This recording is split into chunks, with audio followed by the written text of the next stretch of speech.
Yo, what's up guys, hope you guys are doing good. So today we are going to see what if Naruto got harem with Nani and Nico part 2. Hope you will enjoy this video, so before we start please like the video and subscribe to our channel and hit bell notification, it motivates me to upload more fanfics for my lovely audience. So let's get started. Arlong looked long and hard at the expression on Naruto's face. Who do you think you are, Uzumaki? You're out of your element here, boy. Naruto shook his head slowly. No, I'm actually right in my element. I was born for this kind of thing. He looked around at the mermen standing between him and Arlong. You might want to tell your gophers to get out of my way before they lose a limb. I have no problems killing every last one of them to get to you. Arlong laughed loudly. You have quite a bit of courage for a puny human. Boys, show him what courage gets you around here. Give him the treatment we gave the last two losers that came in here. The mermen all began to slowly move in on Naruto threateningly, pulling out flintlock pistols and blades. Johnny and Yosaku watched as Naruto simply stood in place while the mermen drew ever closer to him. Yosaku turned to his sunglasses-clad friend. What do we do, Johnny? Naruto Aniki is in real trouble.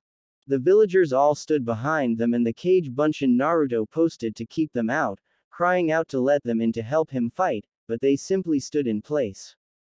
Nojiko ran up to the front and looked one of the clones in the eye. Let us in. He's all alone in there. He needs help. The clone smiled at her and placed its hand on her cheek, stroking it in a calming fashion. Calm down, Nojiko-chan.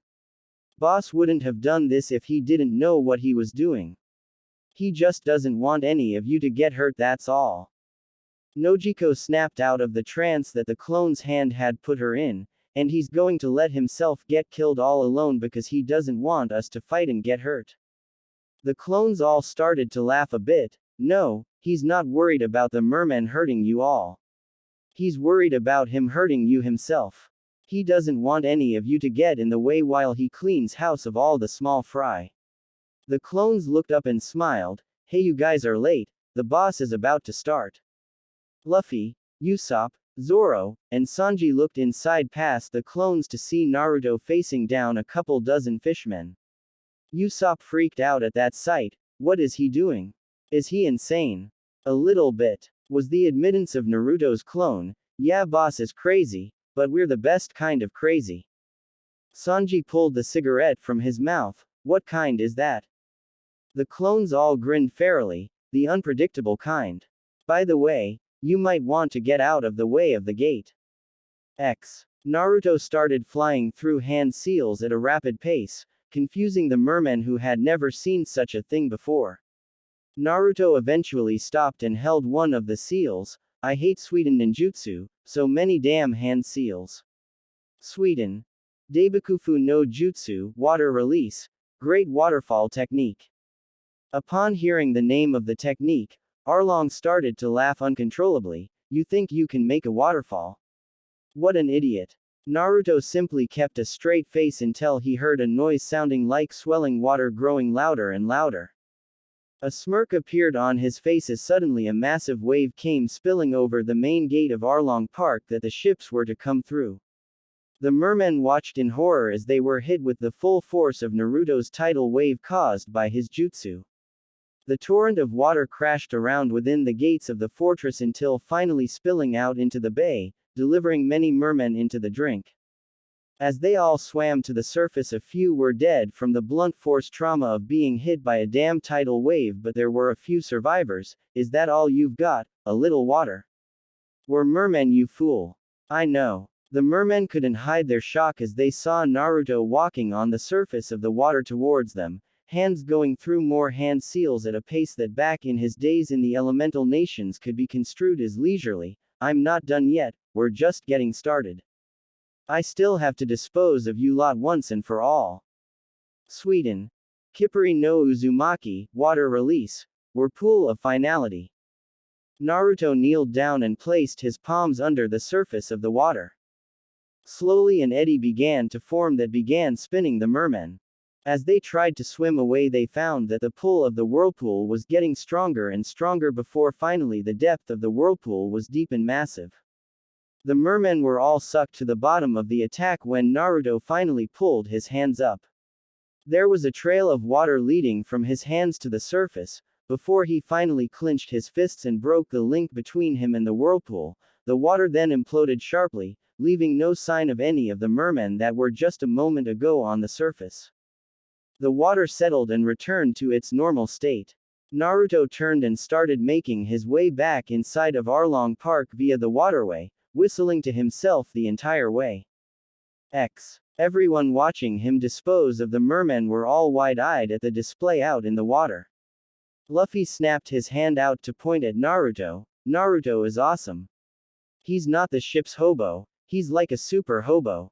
The villagers watched Naruto stride slowly back into Arlong's base as water poured from the east gate entrance, draining Naruto's first jutsu that started the fight. Who is this guy?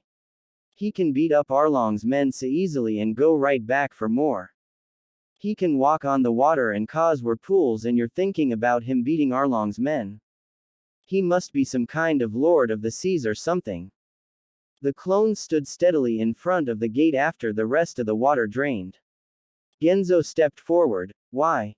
What is the reason that you are risking your life in this fight? Why is this so important to you? The clones gave him a stone glare. That bastard made Nami cry. I will never let those close to me suffer ever again now that I truly have the power to do something about it. If you have a better reason for me to want to get involved, then please by all means share it with me and I'll make sure the boss gets the message. Arlong growled as he watched Naruto re-enter his facility carelessly. Hachi, call our little pet to deal with him. Hachi, or Hachin, an octopus fishman, stepped forward. Come on out, my powerful monster. Momu, I've got an extra snack for you today. Naruto turned around as he saw something coming towards him, barely submerged under the water.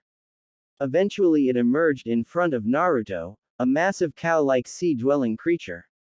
Naruto raised an eyebrow as it towered over him, looking down angrily. Naruto's lips quirked before he yelled out to Sanji, "Hey chef boy, so if I kill and eat this thing, would that make it beef or seafood?"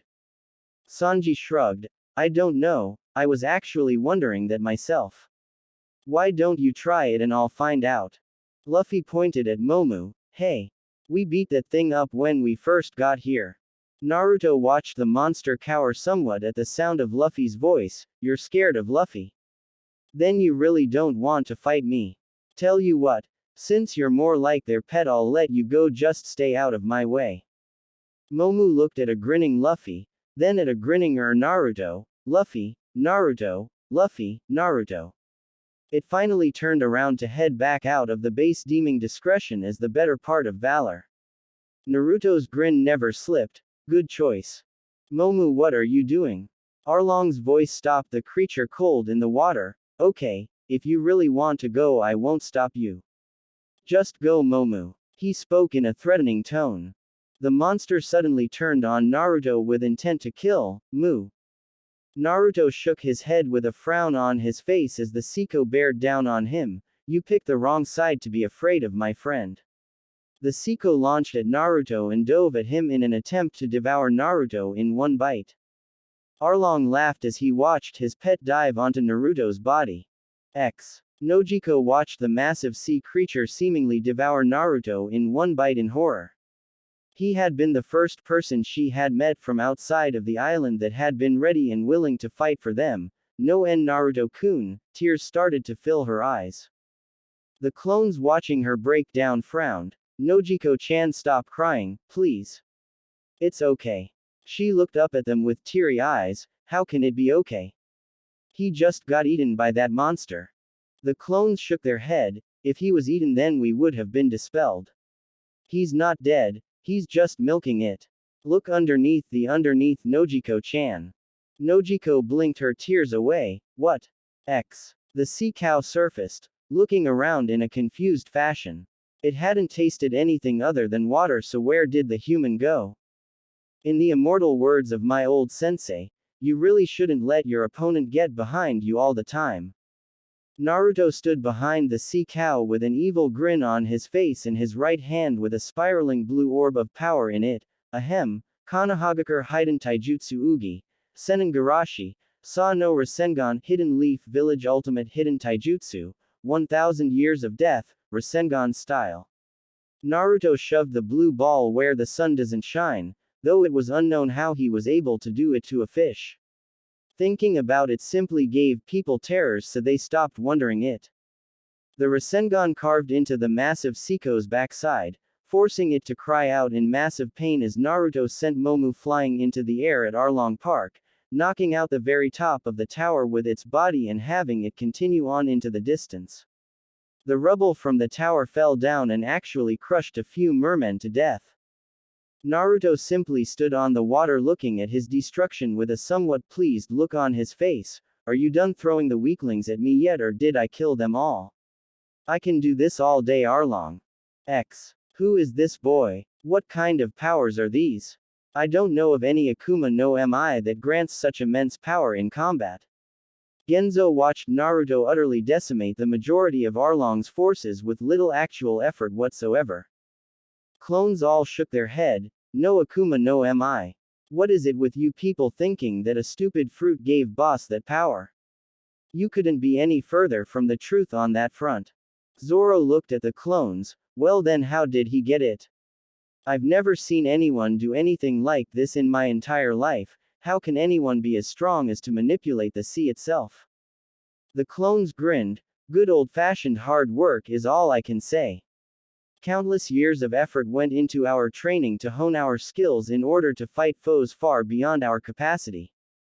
Zoro shook his head in disbelief. There's no way that any amount of training could get anyone to be able to make a tidal wave at will. What could you have possibly been doing to develop that kind of skill? You can't be any older than 18 years old. Naruto's clone had an amused look on his face. You'd be surprised. And yes, I did learn how to do that in the first 18 years of my life. That's a simple move compared to some of the other things I can do. Arlong growled at Naruto. Chew. Hachi. Kurubi. Kill this idiot already. Naruto finally stepped on land and looked around at the havoc he had caused. You should have just let things go as they were, Arlong.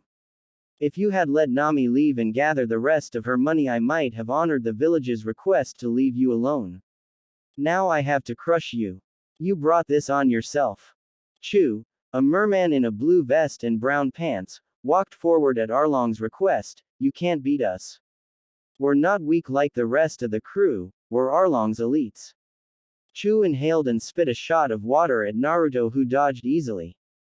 Thinking it was just a fluke, he fired again. Once again Naruto effortlessly dodged. Chu got a tick mark on his head and began firing rapid-fire shots of water at the troubling opponent.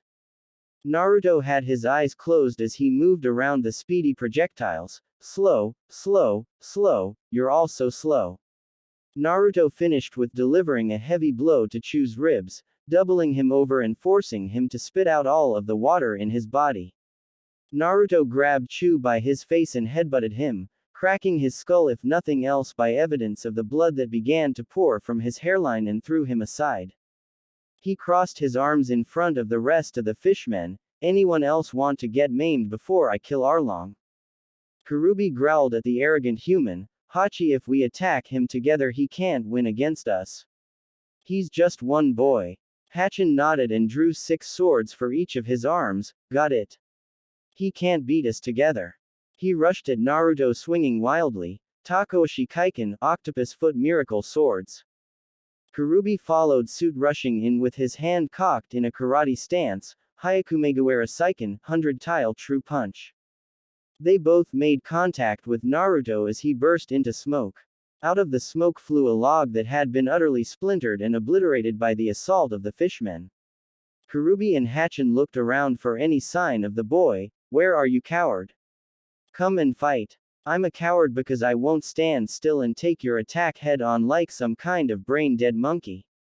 His voice sounded out all across the area. The thing you need to realize, and you already should have, seeing as how you're both pirates, is that I don't have to fight fair. The sound of some kind of metal instrument whipping through the air rang out from somewhere. Hatchin saw it coming and moved in front of Karubi to block it with his blades, however before it got close it burst into smoke, and out of the smoke came a rapidly spinning and flipping Naruto who got past Hatchin's protection and kicked him right in the jaw. I just have to win. Naruto let Hatchin fall to the ground as Karubi started assaulting Naruto with his fists and feet. I've been waiting for this ever since you showed up in our territory.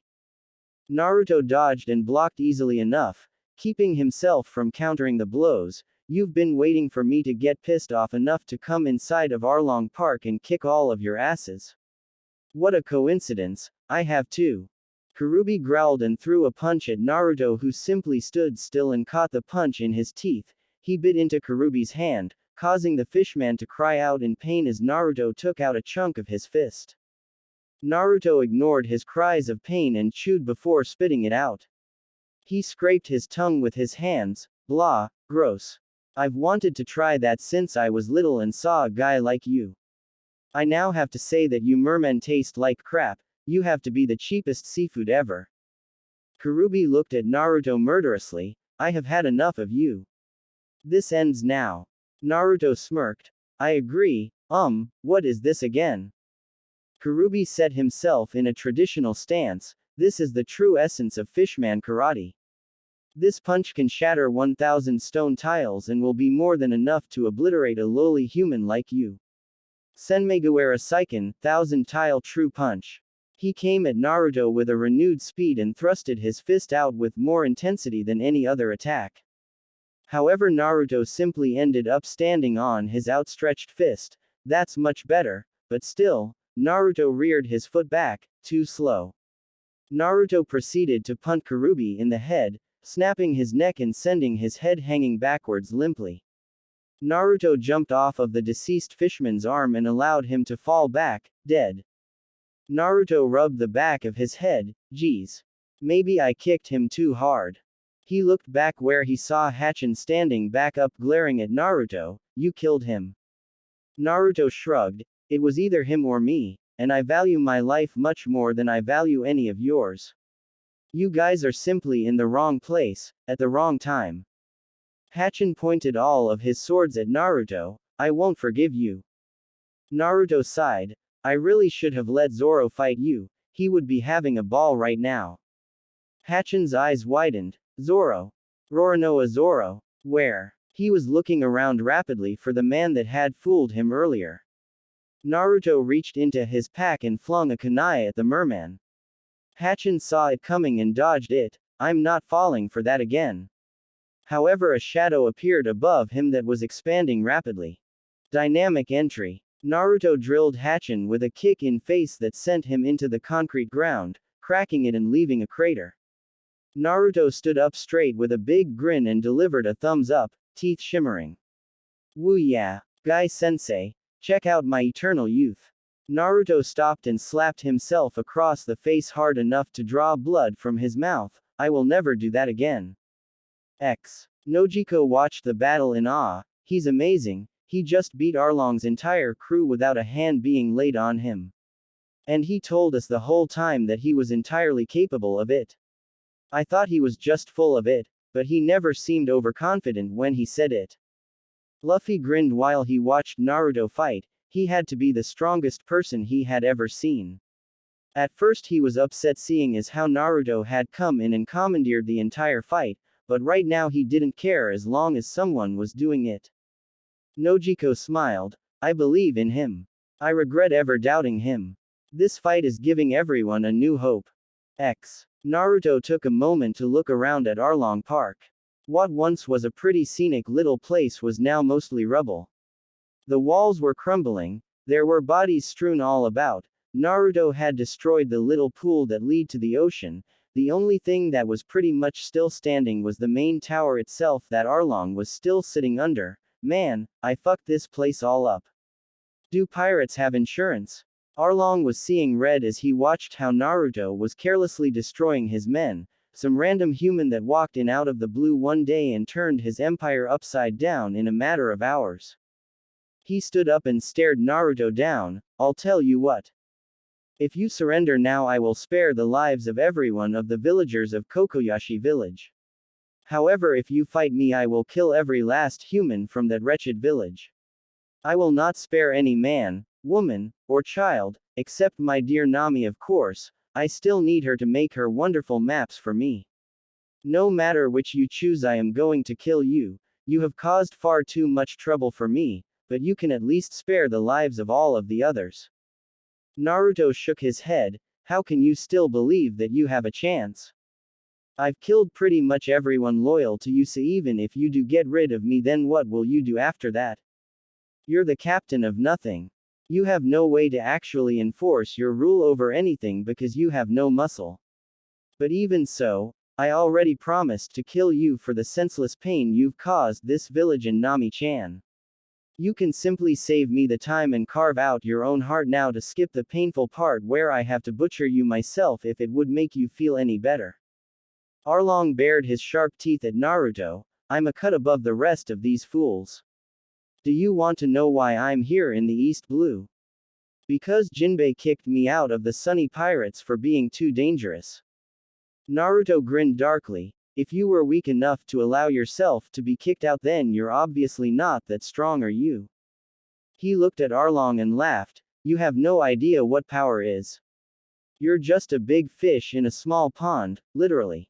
Your plan to kill everyone else has one massive gap in it. In order to do that, you need to kill me first, and I'm sure you'll find that to be as impossible as looking both left and right at the same time. Naruto then made a kage bunshin and made it look left while he looked the other way, but of course nothing is impossible for me, unlike you. Arlong growled and grabbed a handful of water before throwing it at Naruto's kage bunshin, dispelling it and getting a frown from Naruto. Now that wasn't nice.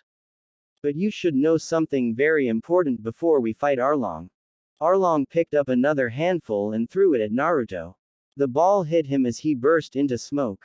Right then, Arlong got drilled in the face with a punch that sent him flying through the bottom floor wall of his tower. Naruto cracked his knuckles and walked towards the hole in the wall. I never make just one kage bunshin. Nami came upon the scene of the rest of the villagers watching something inside of the walls of Arlong Park. There were people crowding the gate and people climbing on top of the wall to look inside at what was going on. Nami slowly came forward. What's going on? The villagers turned with excitement in their eyes. Nami, the guy that you brought to the island is destroying the Arlong pirates. He's just beaten every last one of them. Nami ran ahead of them all. What? Really? She reached the front where she saw her sister looking on in awe. Is he really? Nojiko nodded. Yes. He just walked in and started fighting. They haven't been able to lay a hand on him thus far. She wiped at her eyes. I can't believe what I'm seeing. Where was Naruto-kun years ago? If only he could have come sooner. Nami. The girl in question looked to where she saw Luffy sitting on the wall with a huge grin. It looks like you aren't a part of Arlong's crew anymore, Nami. So how would you like to come with us? Nami's eyes widened. Even after all of this, Luffy still wanted her on his crew. She opened her mouth to speak but couldn't. Luffy turned back towards the fight. You don't have to answer right now. Naruto's still busy fighting for you and I want to see what he can do firsthand, so we can wait for your answer. Nojiko smiled at Luffy's words. You really have found some great people, Nami. Arlong stepped out of the rubble of his building and towered over Naruto, who had been walking towards him. He opened his mouth as teeth fell out onto the ground. Immediately, replacements took their place. Naruto smirked. It's good to know that you can do that, because you're going to be losing a lot of those before I'm done with you here. Arlong started snapping his teeth at Naruto, who dodged before punching Arlong in the mouth, forcing him to lose even more teeth from the impact. Arlong quickly regrew his teeth. You weak humans. How dare you? Mermen are naturally stronger and more superior to you filthy mongrels. Naruto picked shards of Arlong's teeth out of his fist. Right, I'm a mongrel and you're the one that's half fish, half man. Your logic is infallible. Arlong pulled out 2 pairs of his own teeth and held them in his hands before using them as weapons against Naruto. One of Arlong's missed attacks hit a fallen pillar and took a chunk out of the stone. Naruto drew a kunai and blocked with one hand while forming hand seal with the other. A cage bunshin puffed into existence and punched Arlong into the face before dispelling and allowing Naruto to stab Arlong in the shoulder up to the hilt. Naruto flipped away from the melee with a smirk on his face once more. Did that hurt? Good. I'm not even close to being done with you yet, you piece of crap. Arlong grunted and pulled the blade out of his shoulder. This isn't going to come even close to killing me, punk. He threw it aside and rushed Naruto down once again with his teeth weapons. Naruto dueled him using his kunai and eventually broke his guard. He took advantage of this by delivering a kick to Arlong's ribs that sent him flying into the water. Naruto sighed as Arlong didn't immediately surface. Naruto simply walked over to the face of the water and crouched down, staring into the blue water with a blank glance. Naruto eventually quirked his eye as Arlong sure had been taking a long time down there. It wasn't like he himself was going to go into the water with him. It might make the fight more fun, but he wasn't here to have a fun fight. No, he was here to humiliate Arlong and then kill him in a way that no one that would see it would ever forget. With this in mind, Naruto pressed his hands together before forcing enough space between them to form a Rasengan. Right as he finished the blue orb, he saw Arlong's fin sticking out of the water, speeding towards him. Naruto grinned and suddenly the Rasengan ended up having a sharp wind whipping around it. Arlong burst from the water shooting at Naruto extremely fast, leading with his nose, Shaku on Datsu, shark on darts. Naruto thrusted the Rasengan out with both hands, Fudden, Rasengan, wind release, spiraling sphere. Naruto's Rasengan collided with Arlong's sharp nose. There was no contest. The attacks were heavily mismatched. Arlong's attack was based off of simple physics. The combination of the natural hardness of Arlong's nose along with the momentum generated by him swimming top speed and launching at his opponent like a torpedo was impressive. However, Naruto's Fudden Rasengan was pure energy condensed down to the size of a baseball with all of the power of a drill from each side of it. In addition to that, he added his own natural chakra, wind, the cutting element. Arlong was lucky that his nose was as strong as steel, allowing him to bounce off of the Rasengan so quickly, or else he would have been missing his entire skull. Fortunately for him, he didn't lose that much. Gah, my nose. Arlong stood up with deep bloody cuts all over his face and the top half of his body. His shirt, needless to say, was shredded. The tattoo on his chest was completely unnoticeable due to the incredible amount of damage his upper body had taken. Blood was pouring down his entire body. He removed his hands from his face to reveal that Naruto had ripped his saw nose off at its base.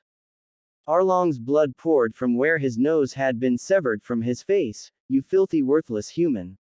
I'll kill you, you son of a bitch. I'll kill every last one of you weak humans. I'll tear you all asunder. Naruto went to clean out his ear until he realized that his hands were all bloody from carving up Arlong with his Rasengan. I'm actually surprised that you survived that. I guess out of all of the wimps in the East Blue, you're the least wimpy. Be proud of yourself. You're the only person I've ever hit with that directly that didn't die on contact, though I guess that nose of yours was good for something after all. Arlong slowly walked towards Naruto, dead set on ripping him in half if it was the last thing that he ever did. Naruto chuckled darkly as he strode out to meet Arlong head on. You still have some fight left in you. You're not a coward, I can admit that. You're still a dead man though. Arlong yelled as he launched a punch at Naruto. Naruto caught his punch in his hand and pulled him in to deliver another punch that sent Arlong flying into the wall of his tower. Naruto called out to him, "Are we done yet?" His response was Arlong bursting from the walls with a long sword in his hands, a massive blade, saw-like, much like his nose. Naruto shrugged. Okay, if that's how you want to play, then that's cool with me. Naruto pulled out a sealing scroll and wiped some of Arlong's blood from his hands onto it before it shrouded him in a puff of smoke. You think that sword is shark-like? The smoke cleared to reveal Naruto resting a massive sword on his shoulder. The blade was totally wrapped down. Come on down then. Arlong charged him and swung his blade at Naruto, who pulled the wrapping off of the top of the sword and clashed with Arlong's blade. The merman's eyes widened at the appearance of the weapon. It looked to be completely covered in scales. What kind of freaky sword is this? Johnny, Yosaku, and Zoro watched Naruto's actions with interest. Johnny pointed out at Naruto, "Naruto Aniki is a swordsman." Zoro: "Aniki, why didn't you tell us about that?" Zoro shook his head, "I didn't know. I've never even seen him use that before. What kind of sword is that anyway? I've never seen anything like that in my entire life." Naruto grinned, "Allow me to introduce a weapon I obtained a long time ago. Samahata. And in the words of the guy that used to wield this thing, it doesn't cut." Naruto swatted Arlong's blade away and slashed the weapon down across his shoulder and chest. "It shreds." Naruto dragged it down and watched it carve into Arlong's chest deeply with the jagged scales. Naruto swung the blade again, this time catching Arlong crossways in the torso. As he cut into him, he sent him flying once more into the top floor of his tower. Naruto jumped up inside of the mess he had made during the fight and looked around at a room filled with maps and sketches of other cartography-related things. What room is this? As if he didn't already know. Arlong picked himself up using his sword as support. "This is the room where I keep the maps that Nami has spent 8 years writing. It isn't difficult for a merman to research navigation, but it's so hard to find a good navigator. Out of all of the people I've sought out around the world, there is no one that can write a map as accurate as her. She's really quite talented." He pointed his blade at Naruto. "I won't allow anyone else to use Nami's talents except for me." Naruto held Samahata over his shoulder. "Use. What the fuck do you think she is? Just a tool to you." Arlong spit blood onto the ground. "She is the best navigator I've ever seen. Despite being of your puny species, she's also a tricky little one. I plan to keep Nami in this room writing my maps until she dies. If she needs food, I will get it for her. If she wants any dress, I will buy it for her. I will give her anything she wants as long as I can keep getting these maps from her."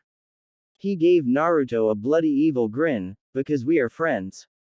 Naruto frowned as he looked around and set Samahata to the side before making a few hand seals and putting his fingers to his lips. "Kaden. Gukaku no Jutsu, Fire Release. Great Fireball Jutsu." Naruto immediately set fire to the nearest desk with maps stacked on top of it. Arlong's eyes bulged out. "What do you think you're doing?" Arlong moved to stop him. "Stop now." He found Naruto's fist buried right in his belly. "No," he choked out weakly, "my maps." Naruto sunk his fist into Arlong's body up to his wrist. "You made her write maps for you for 8 years. You took a little girl's mother away from her and ripped her away from her sister and village for a few goddamn maps." Arlong desperately sunk his teeth into Naruto's neck to kill him. However, Naruto barely flinched as the blood ran down his neck. "I need to destroy this place. I need to destroy anything that links Nami to you and your despicable acts to let her move on." Arlong spoke as he stayed latched onto Naruto's neck. "I am Arlong, the strongest pirate in the East Blue. There's no way that a human like you can defeat me. I won't accept it." Naruto gave Arlong a chilling smile. "You don't have to accept your death to die. By all means, haunt me when you're gone. You won't be the first dead face to stick in my dreams." Naruto pushed Arlong off of him, ignoring the blood from his neck, shoulder wound running down his sage coat. Arlong snarled and ran at Naruto before jumping at him while rotating wildly with his teeth open. "Shaku on Tusu, shark on tooth." Naruto formed a Kage Bunshin and held out his hand with a Rasengan in it as the Kage Bunshin formed a Rasengan, forcing it to grow even bigger. Naruto waited until Arlong got right within range before slamming it right into the back of Arlong's head. Odama Rasengan, Great Ball Spiraling Sphere. Naruto's attack drilled Arlong through the floor and Naruto powered him through each and every floor, sending him all the way to the ground floor. Everyone watched as the top floor caught ablaze. Nami gasped, knowing immediately which room this was. Countless flaming papers began floating down from the building. As they began to land, Tears started to fill Nami's eyes. Thank you, Naruto. With a loud and violent crash, finally the entire building came down as the floors folded in on themselves, sending floor after floor collapsing to the ground. Smoke and debris flew from the destroyed building and obscured the scene of the wreckage from view. Naruto, Naruto-kun, Naruto Aniki. Everyone that had known this man in some way yelled for him as they all ran inside of Arlong Park to search for him. Genzo looked around with his police hat covering his face. There is no way that any human could have survived that, no matter how tough they are. The villagers were all watching with shocked expressions. Arlong Park has fallen, but where are Arlong and the other guy? Nami ran into the rubble. Naruto-kun.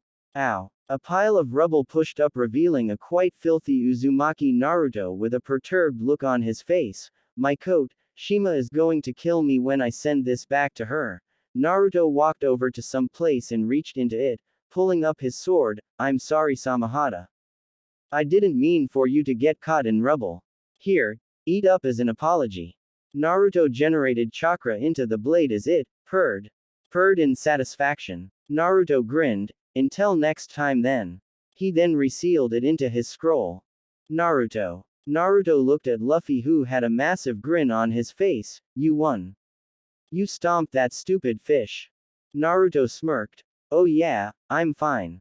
He then pointed over to a random pile of rubble. He's assuredly not. Naruto walked over a decent ways and kicked away chunks of concrete, wood, and plaster to reveal the remains of Arlong.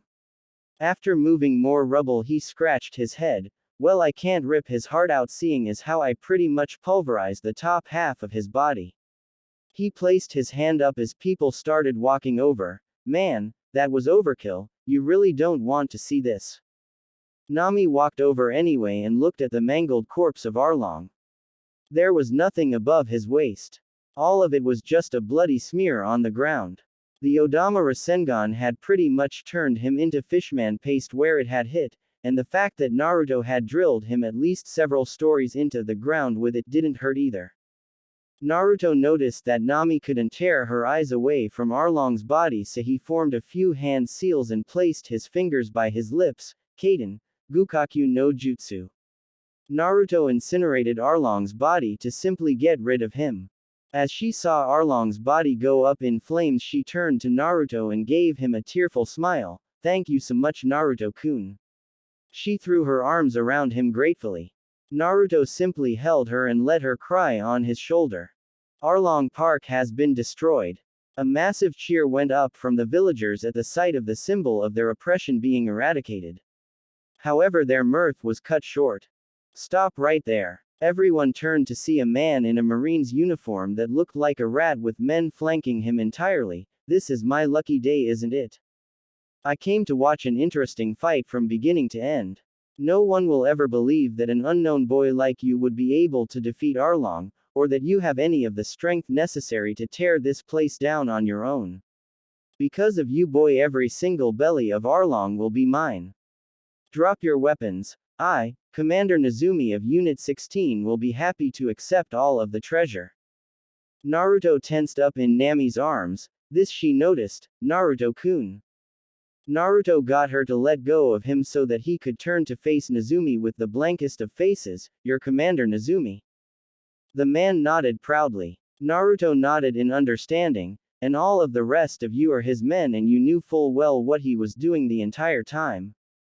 The Marines all nodded but were confused. What was this kid getting at asking all of this?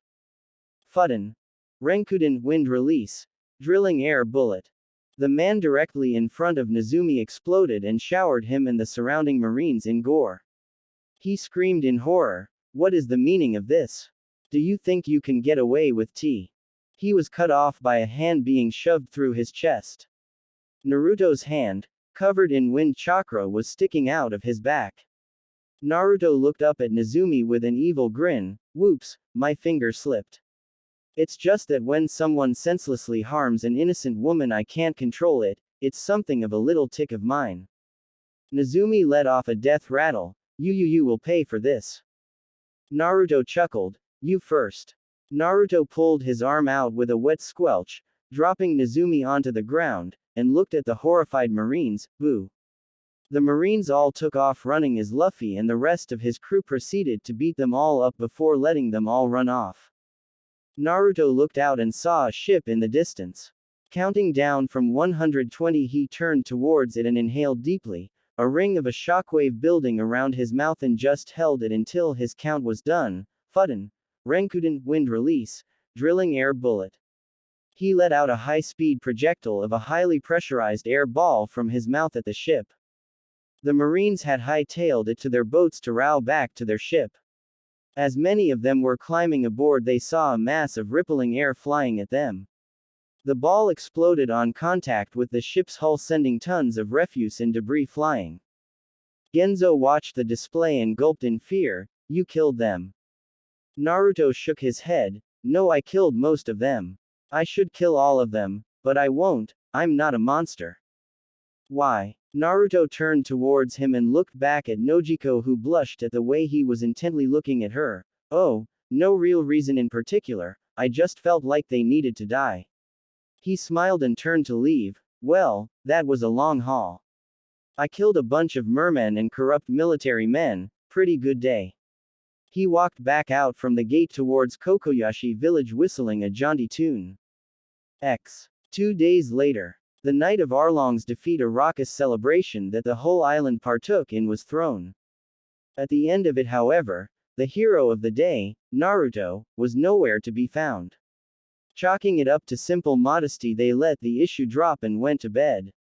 The next day, however, found people in shock as they awoke to a massive cage bunchen carrying materials to Goza village. As they followed the clones, the people almost had a heart attack. Overnight, Naruto and a mass of his cage bunchen had begun to rebuild the village, and they were almost done by daybreak. The crew and Nojiko found the real one, who was pretty much in the center of the town directing traffic. Naruto, what are you doing? Naruto turned to them with a massive grin. Oh, well, I was getting a bit stir crazy. I mean, all you guys have been doing for days is partying. I wanted to do something productive, so I decided to rebuild this village. Usopp pointed at him. Don't you ever run out of energy? Who does things like this? Naruto grinned at him. Someone that can. Johnny and Yosaku then threw themselves in front of them. Please teach us, Naruto and Ikki. Naruto blinked in surprise at the two men on the ground in front of him. What? Johnny spoke up. You were right, Naruto and Ikki. We are weak. We were completely useless to everyone the entire time.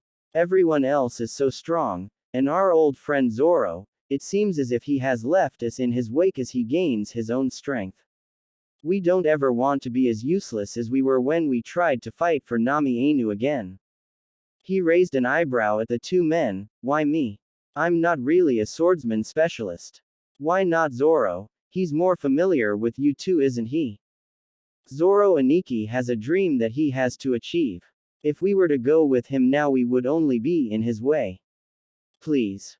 Naruto stared at them silently for the longest time as the sounds of construction rang out around them all. He finally walked past them. Fine, but you two had better be ready to work. I won't have any weaklings training under me. I'll whip you into shape even if it kills you both.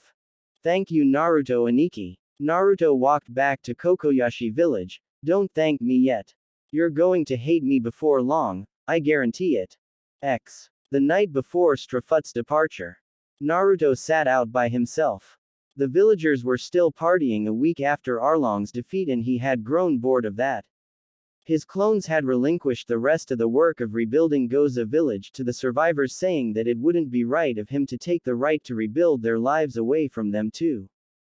He had returned to Arlong Park to peruse over the wreckage for anything of value out of boredom. So here's where you are. I've been looking all over the place for you. Naruto turned around to find Nami smiling at him. You haven't really been around much since the battle. Naruto chuckled as he picked through the mess. This is your home. This is your celebration. I've said it before and I'll say it again. I'm just passing through. Nami frowned and walked with him as he continued to pick through the refuse. So why did you do all of this for us then? You don't even consider yourself part of the crew. Naruto kept his eyes peeled as he listened to her question. Well, I'm not.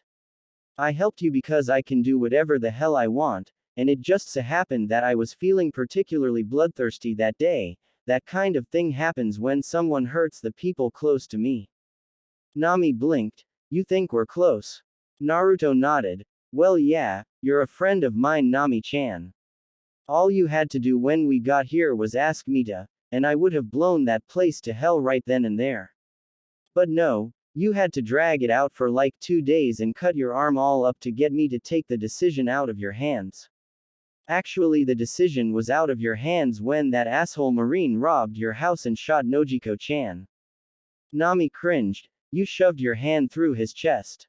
Naruto picked his ear. Yep. Nami walked next to him. Do you think he felt it? Was it painless? Naruto rubbed his head.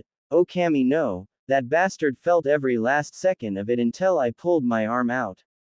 Trust me, getting an arm shoved into your chest fucking sucks. He growled to himself as he looked around. Hey Nami, if Arlong was a pirate, then where the fuck is his ship?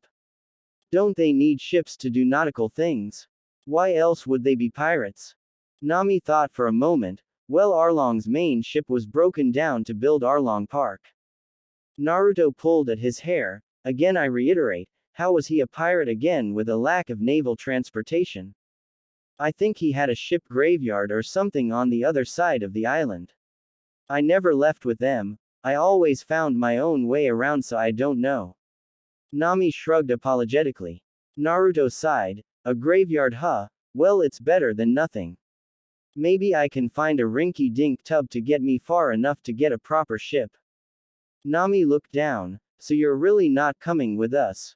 I suspected as much this time. It's because of me, right? Naruto grabbed her chin and made her look at him. No, Nami-chan, it's nothing because of what you did. I told you already I didn't care about that. Nami looked into his eyes with her mouth slightly ajar. Naruto shrugged to himself and moved in, gently placing his own mouth against hers. After a moment he pulled away. You're sweet, Nami-chan. Nami touched her lips with a massive blush on her face. What was that for? Naruto smirked. Well, you just looked so cute and confused right then, I had to take my chance. You aren't going to kill me now, are you? Nami shook her head with a giggle. No, Naruto-kun, it's just no one has ever had the courage to do that to me before. Naruto chuckled. Well, honestly, I'm still slightly wary that I'm going to catch a staff shot to the testicles because of that. I'm not, am I? Nami giggled again and shook her head. No, a thank you kiss is the least I owe you for what you've done. Besides, it's not like I didn't enjoy it. She finished under her breath. Naruto walked around Nami, who was still standing in place, watching him circle her. But anyway, it's that I can't keep following you guys forever. You all have your own dreams and adventures to go for. This is your story, not mine. I can't just stay with you all doing nothing. I need to find something out here for me. Nami held her hands behind her back. What's your dream, Naruto-kun? Naruto smiled. I had a dream, but circumstances that couldn't be helped put it out of my reach. I'm not really bitter about it though. I did everything else that I ever sought out to do. Some of those things far more important than my ambition. Nowadays, who knows? I'm just content going around to break my boredom. This is actually the most fun that I've had in years. Nami raised an eyebrow. How old are you? Naruto grinned at her. How old are you? Nami got a tick mark on her head. You don't ask a lady that kind of question, Naruto-kun. Naruto's grin got wider. I'm old enough. I'm legal for you if that's what you're wondering, Nami-chan. He got a decent laugh off of the flustered look on her face. That's all I'm going to say about that. If you can actually guess my real age, I'll give you 100,000 belly. Nami's eyes got dollar signs in them. 19. Naruto started walking back towards Kokoyashi village. Nope. No fair. Nobody knows how old you are. What if I get it and you lie? Nami thought for a moment. 23. Naruto shook his head. Nope. And trust me, I won't lie, because you definitely won't get it anytime soon. 26. Naruto shook his head again. Nope. That's 3 strikes Nami-chan. You can try again when we meet again. Naruto then shunshined out of her presence. What? Nami pouted and stomped on the ground. That's not fair, Naruto-kun, you never said I had a limit. After bidding the Strafut pirates farewell with the rest of the village, Naruto took Nojiko with him to the north side of the island to find himself a ride off of Kami Island, seeing as how commerce hadn't picked back up and probably wouldn't for quite a while, and water walking all the way to another island probably wasn't the best idea. All the way up there Nojiko kept sneaking glances at the immortal blonde. He caught her doing it, but let it go. If she wanted to tell him what it was all about she would. Naruto eventually assisted Nojiko over a small ridge as his eyes widened. What? Ship graveyard, my ass. More like used ship superstore. Apparently Arlong did have decent little stockpile of ships to choose from, as his domination of this region of the East Blue had him taking many ships for years. As Naruto got closer to inspect them, however, he found that while there were many that looked great from afar, a lot of them had fallen into disrepair over time. Naruto frowned as he tested the wood on one of the hulls. Okay, I guess this is a ship graveyard after all. This is no good. These things wouldn't get me 6 miles off of the coast before something breaks, and I'm not good enough to restore these things. Nojiko-chan, do you have any shipwrights on the island? Nojiko shook her head. No, ships were commissioned from afar before Arlong took over. Now we're just waiting for word to spread that Arlong is dead for trade to fully return to the island. Why do you want to leave so quickly for anyway, Naruto-kun? Naruto's face twisted negatively as he kept looking at ships. I did just kill a marine officer. Even I'm not crazy enough to stick around here for retaliation. And even if I was, Kami Island would just get caught in the crossfire, and I'm not destroying this place after it was just freed just so I can fight off some glory-hound marines. Leaving is all that I can do. Nojiko bit her lip. Are you sure you have to go? Maybe you aren't in trouble. You did destroy the ship that was off of the coast before it could get away. Naruto shook his head. No, I didn't kill them all, I just blew the ship up. I'm sure that quite a lot of them survived and made it back to their base. And that's why I need to get off of the island. I'm a sitting duck as I am. He eventually stopped in place, forcing Nojiko to bump into him. What do we have here? Nojiko squinted. It looks like a discarded marine ship. Arlong must have defeated some of them fairly recently. Naruto grinned to himself. Oh yeah, Kage Bunshin no Jutsu, Shadow Clone Jutsu. Naruto created 30 clones and pointed at the marine ship. Go and make sure that thing is usable. I'm certain it is, but when you're done take it to Arlong Park so we can fix this thing up in private. He got a unanimous cry of, "Hi boss," from his clones as they sprang into action. Nojiko gave him a fake smile as she saw him beaming at possibly getting a ship and a way off of the island. Johnny and Yosaku looked at Naruto excitedly. We have a way out of here, Naruto and Ikki. Naruto nodded as Yosaku whooped in joy. Yes. That means we don't have to wait around here to get slaughtered by the marines. Naruto frowned. What do you mean we? I can beat a marine's ass, and besides they'd be after me, not you. All you idiots would have to do is pretend you don't know me. Johnny took on a pondering look. I wonder how much your bounty is, Naruto and Ikki. Naruto narrowed his eyes at Johnny. Bounties are for pirates. I'm not a pirate. But you. Naruto cut off the argument. I what? Killed a marine officer and a pirate. So what? It's not like pirates are the only ones out there that can kill officers. Besides, that guy was totally weak. He probably would have killed himself bathing in waist-deep water. Johnny and Yosaku let it drop. So is the ship ready yet? Naruto grinned. Yeah, pretty much. All the clones have to do is take all of the shit with the emblem of the Marines off of everything and cover it and we're golden. They repainted the whole damn thing. It looks badass if my clones all thinking the same thing in their memories as anything to go by. Johnny and Yosaku jumped to their feet eagerly. Well, let's go see it then. Naruto smirked. Sure thing, guys. I can't believe it. Johnny's sunglasses had slipped down his face slightly as he simply stared at the ship. Yosaku was much the same way. Sans sunglasses, I know, it's just. Naruto grinned at them widely. I know, it's awesome, right? The ship was a two-mast ship that was basically the exact same size and shape of a regular marine ship, however that's where the similarities ended. Naruto had taken the debris from Arlong Park and had used it to make many training implements to be used on the deck. From human-sized targets used for long-range practice, to simple bullseyes set up near the back of the ship, to 3 7-feet concrete pillars. Apparently Naruto was a decent hand at woodworking because the wheel was in the shape of a spiral with grooves carved into it around the edges for necessary grip.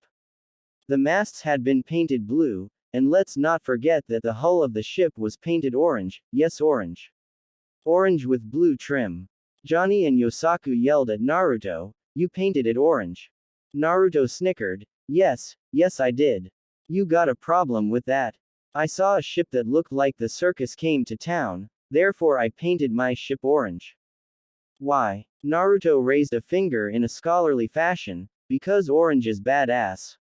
It's an eternal truth. What was I going to do? Leave it blue like the Marines? That's like keeping a big bullseye on our backs. And painting the damn thing orange wasn't. Naruto turned to see Nojiko, who had an amused look on her face as well as arms full of supplies. Where in the world did you get orange paint anyway? Naruto slumped his shoulders. Why is everyone hating on the orange? He then noticed that she had her things packed as well. Nojiko-chan, what's going on? What's with all of the stuff? Nojiko gave him a brilliant smile. I'm coming with you. Naruto's eyes bugged out. I'm sorry Nojiko-chan, I think I just misheard you. Would you mind repeating that for me? Nojiko walked up to him and poked him in the chest. You heard me right. I'm coming with you. There's no way I'm letting Nami go off and have all of the adventures while I sit on this island watching the grass grow. Naruto stammered. But what about your tangerine groves? Nojiko waved off his concern. The villagers will take care of it until I can come back. Anyway, shouldn't you be happy I'm coming? All you have with you otherwise are these two idiots. She pointed at Johnny and Yosaku. Hey, they both said in defense. Naruto scratched the back of his head. Well yeah, but I feel okay putting these two idiots' lives in mortal danger. Hey, Naruto and Ikki. Naruto ignored them. I'm going to be doing some stupid things that only I'll be able to get away with because I'm awesome. It's going to be pretty rough, Nojiko-chan. I plan on heading to the Grand Line like Luffy's crew is going to. That's where all the action is. The Grand Line. Johnny paled. Naruto and Ikki were not that strong. Naruto grinned at them evilly. I know. What did you think we were going to be doing until we got there and all the way through? Now that Nojiko-chan is apparently coming, I now have double incentive to whip your sorry asses into shape and make you competent. Your asses are mine until further notice. The two bounty hunters gulped. Nojiko looked at him hopefully. So I can come? Naruto nodded at her with a smile. Come on aboard, Nojiko-chan. Nojiko squealed happily and sped aboard with all of her things. Naruto sighed and shook his head as he looked at the other two. Get your stuff together and get ready to go. We have places to be getting to. They looked at each other and back at Naruto. Where? Naruto snapped at them. My foot will be getting to the crux of your asses if you both don't move like you're on fire, now. They were both off like a shot.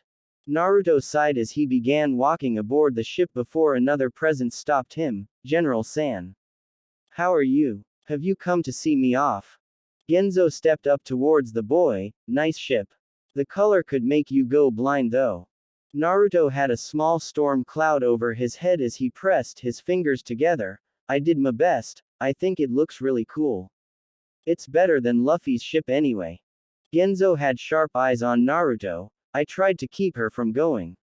I didn't really want her to become a pirate like her sister, but to let Nami go and not let Nojiko go would have made me somewhat hypocritical.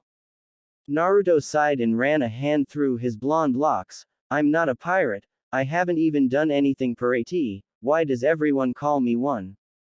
Genzo paid his griping no mind. That girl is like a daughter to me Uzumaki. Keep her safe and keep her happy. If I find that you have harmed her in any way.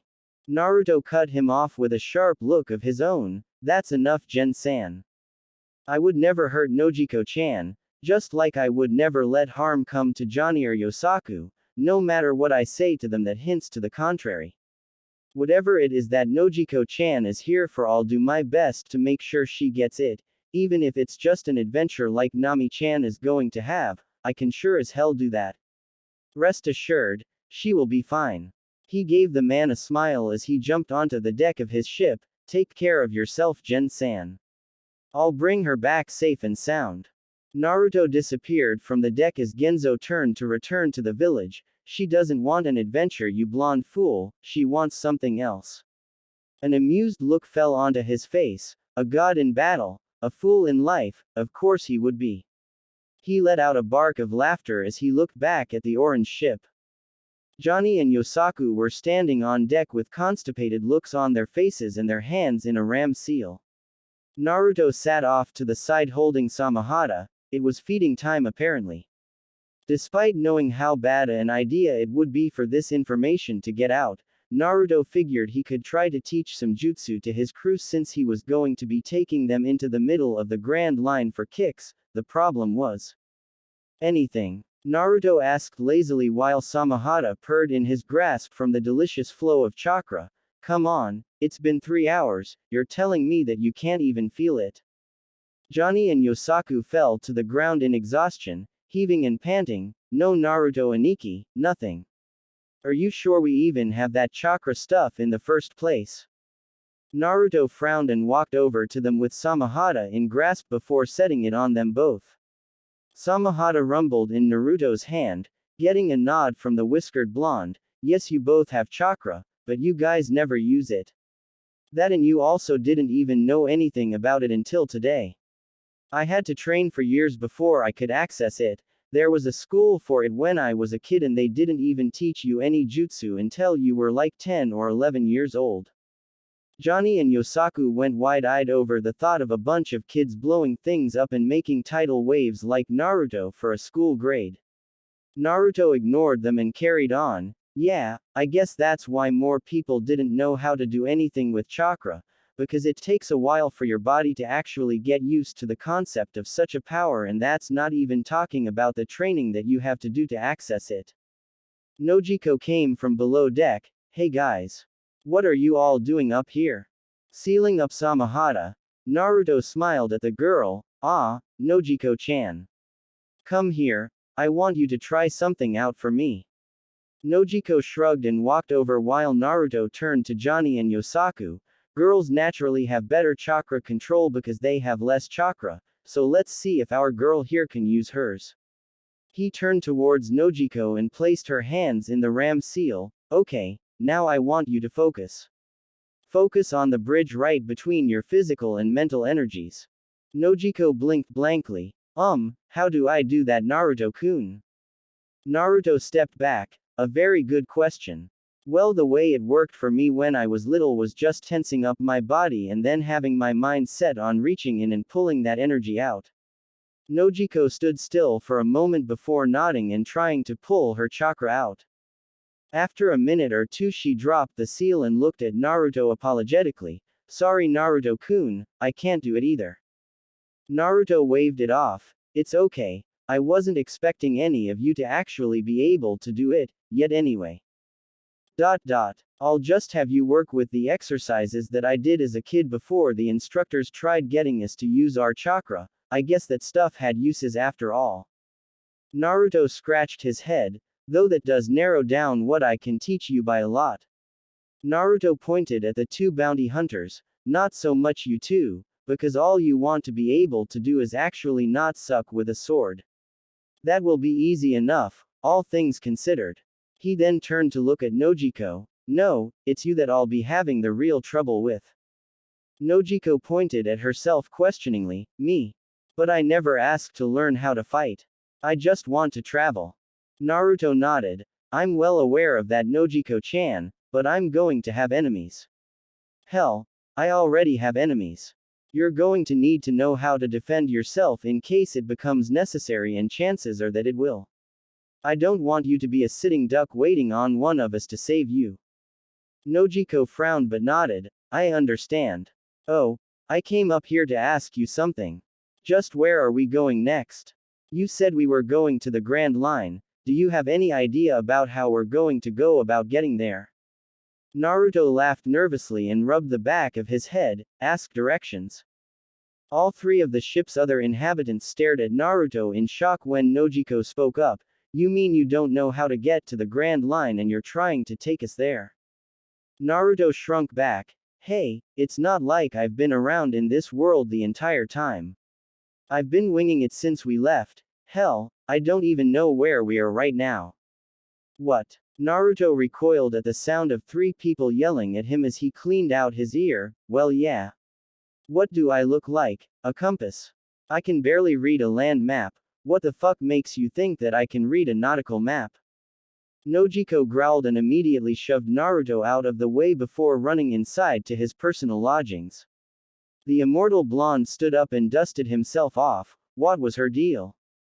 Johnny leaned against the mast. Naruto Aniki, it's really dangerous to not even know where you're going at sea. You could be stuck wandering forever or end up somewhere really dangerous that you can't survive. Naruto stroked his chin. Ah, I see. That's why Arlong had that hard-on for Nami-chan making him his stupid maps. Naruto eventually stopped thinking about it and laid down on the deck. Whatever. If we're lost, we're lost. It's been 2 days, too late to change anything about it now. Yosaku's jaw dropped at how detached their leader was being. How can you say that, Naruto Aniki? Naruto shut his eyes and yawned. Well, yeah, I mean, this won't kill me, and it's not like I'm in a hurry to be anywhere or do anything. A series of heavy thudding footsteps kept Naruto from curling up and going to sleep in the sun before a heeled shoe crashed into his abdomen with breathtaking force. Nojiko stood over him with tick marks on her head. You're so lucky that you didn't do anything that sent us off course since we left Kami Island. I know which way we're going. Naruto pried the girl's heel from his ribs. So where are we going, Nojiko-chan, and why did you find it necessary to drop a heel on my kidney?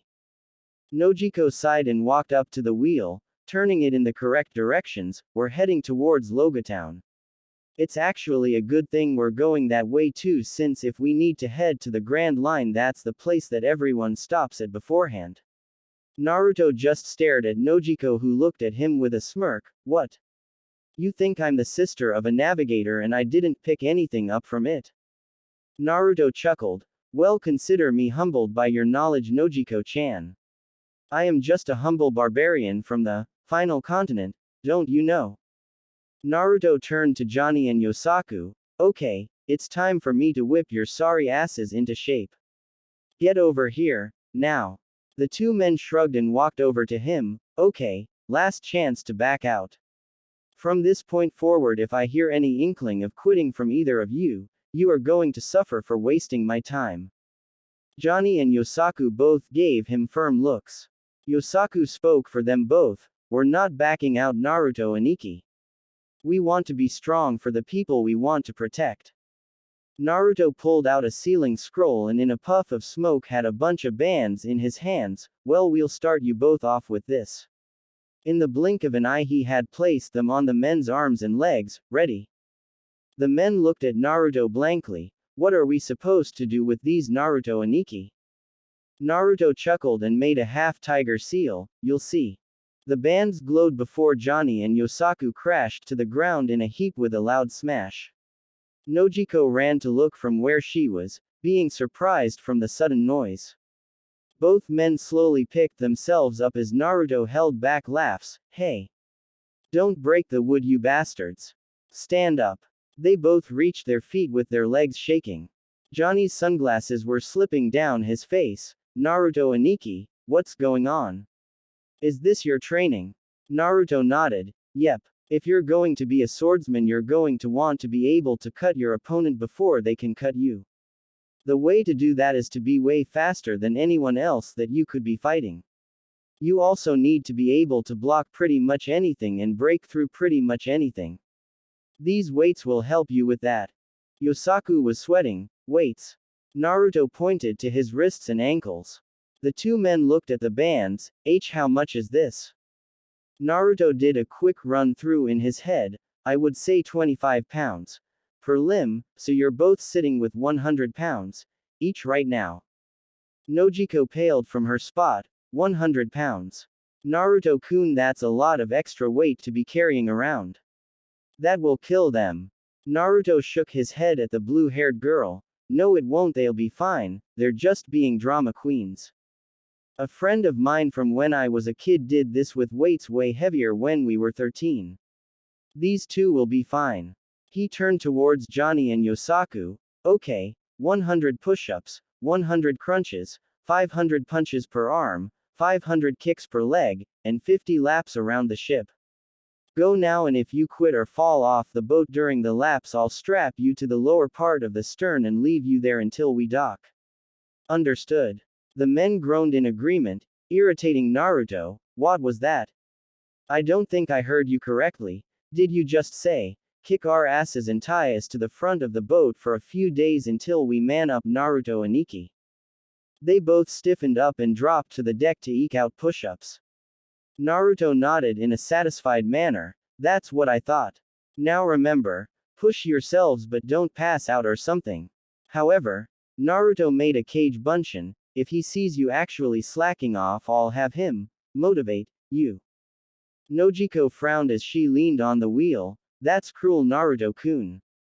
Naruto walked up to the helm where the girl was leaning. No, it's not, it's necessary. If we go into there as we are and I wasn't awesome enough to keep them safe, they would get slaughtered. It's that simple. I know it, they know it, and that's why I'm doing this. There should be visible improvement by the time we get there. I need to work their basic parameters before I actually try teaching them skills. The basic stuff they know, bolstered by an absurd amount of physical skill to augment it, would work wonders for them. Nojiko watched them struggle to complete their push-ups. If you think it's needed, then okay, Naruto-kun. Naruto poked her on the forehead. You know, part of me is telling me to make you do it too. Nojiko's jaw dropped. But you don't want to be a swordsman, so the workout I'm giving them might not work with you. I need to find something for you to do as well as find a way for you to defend yourself.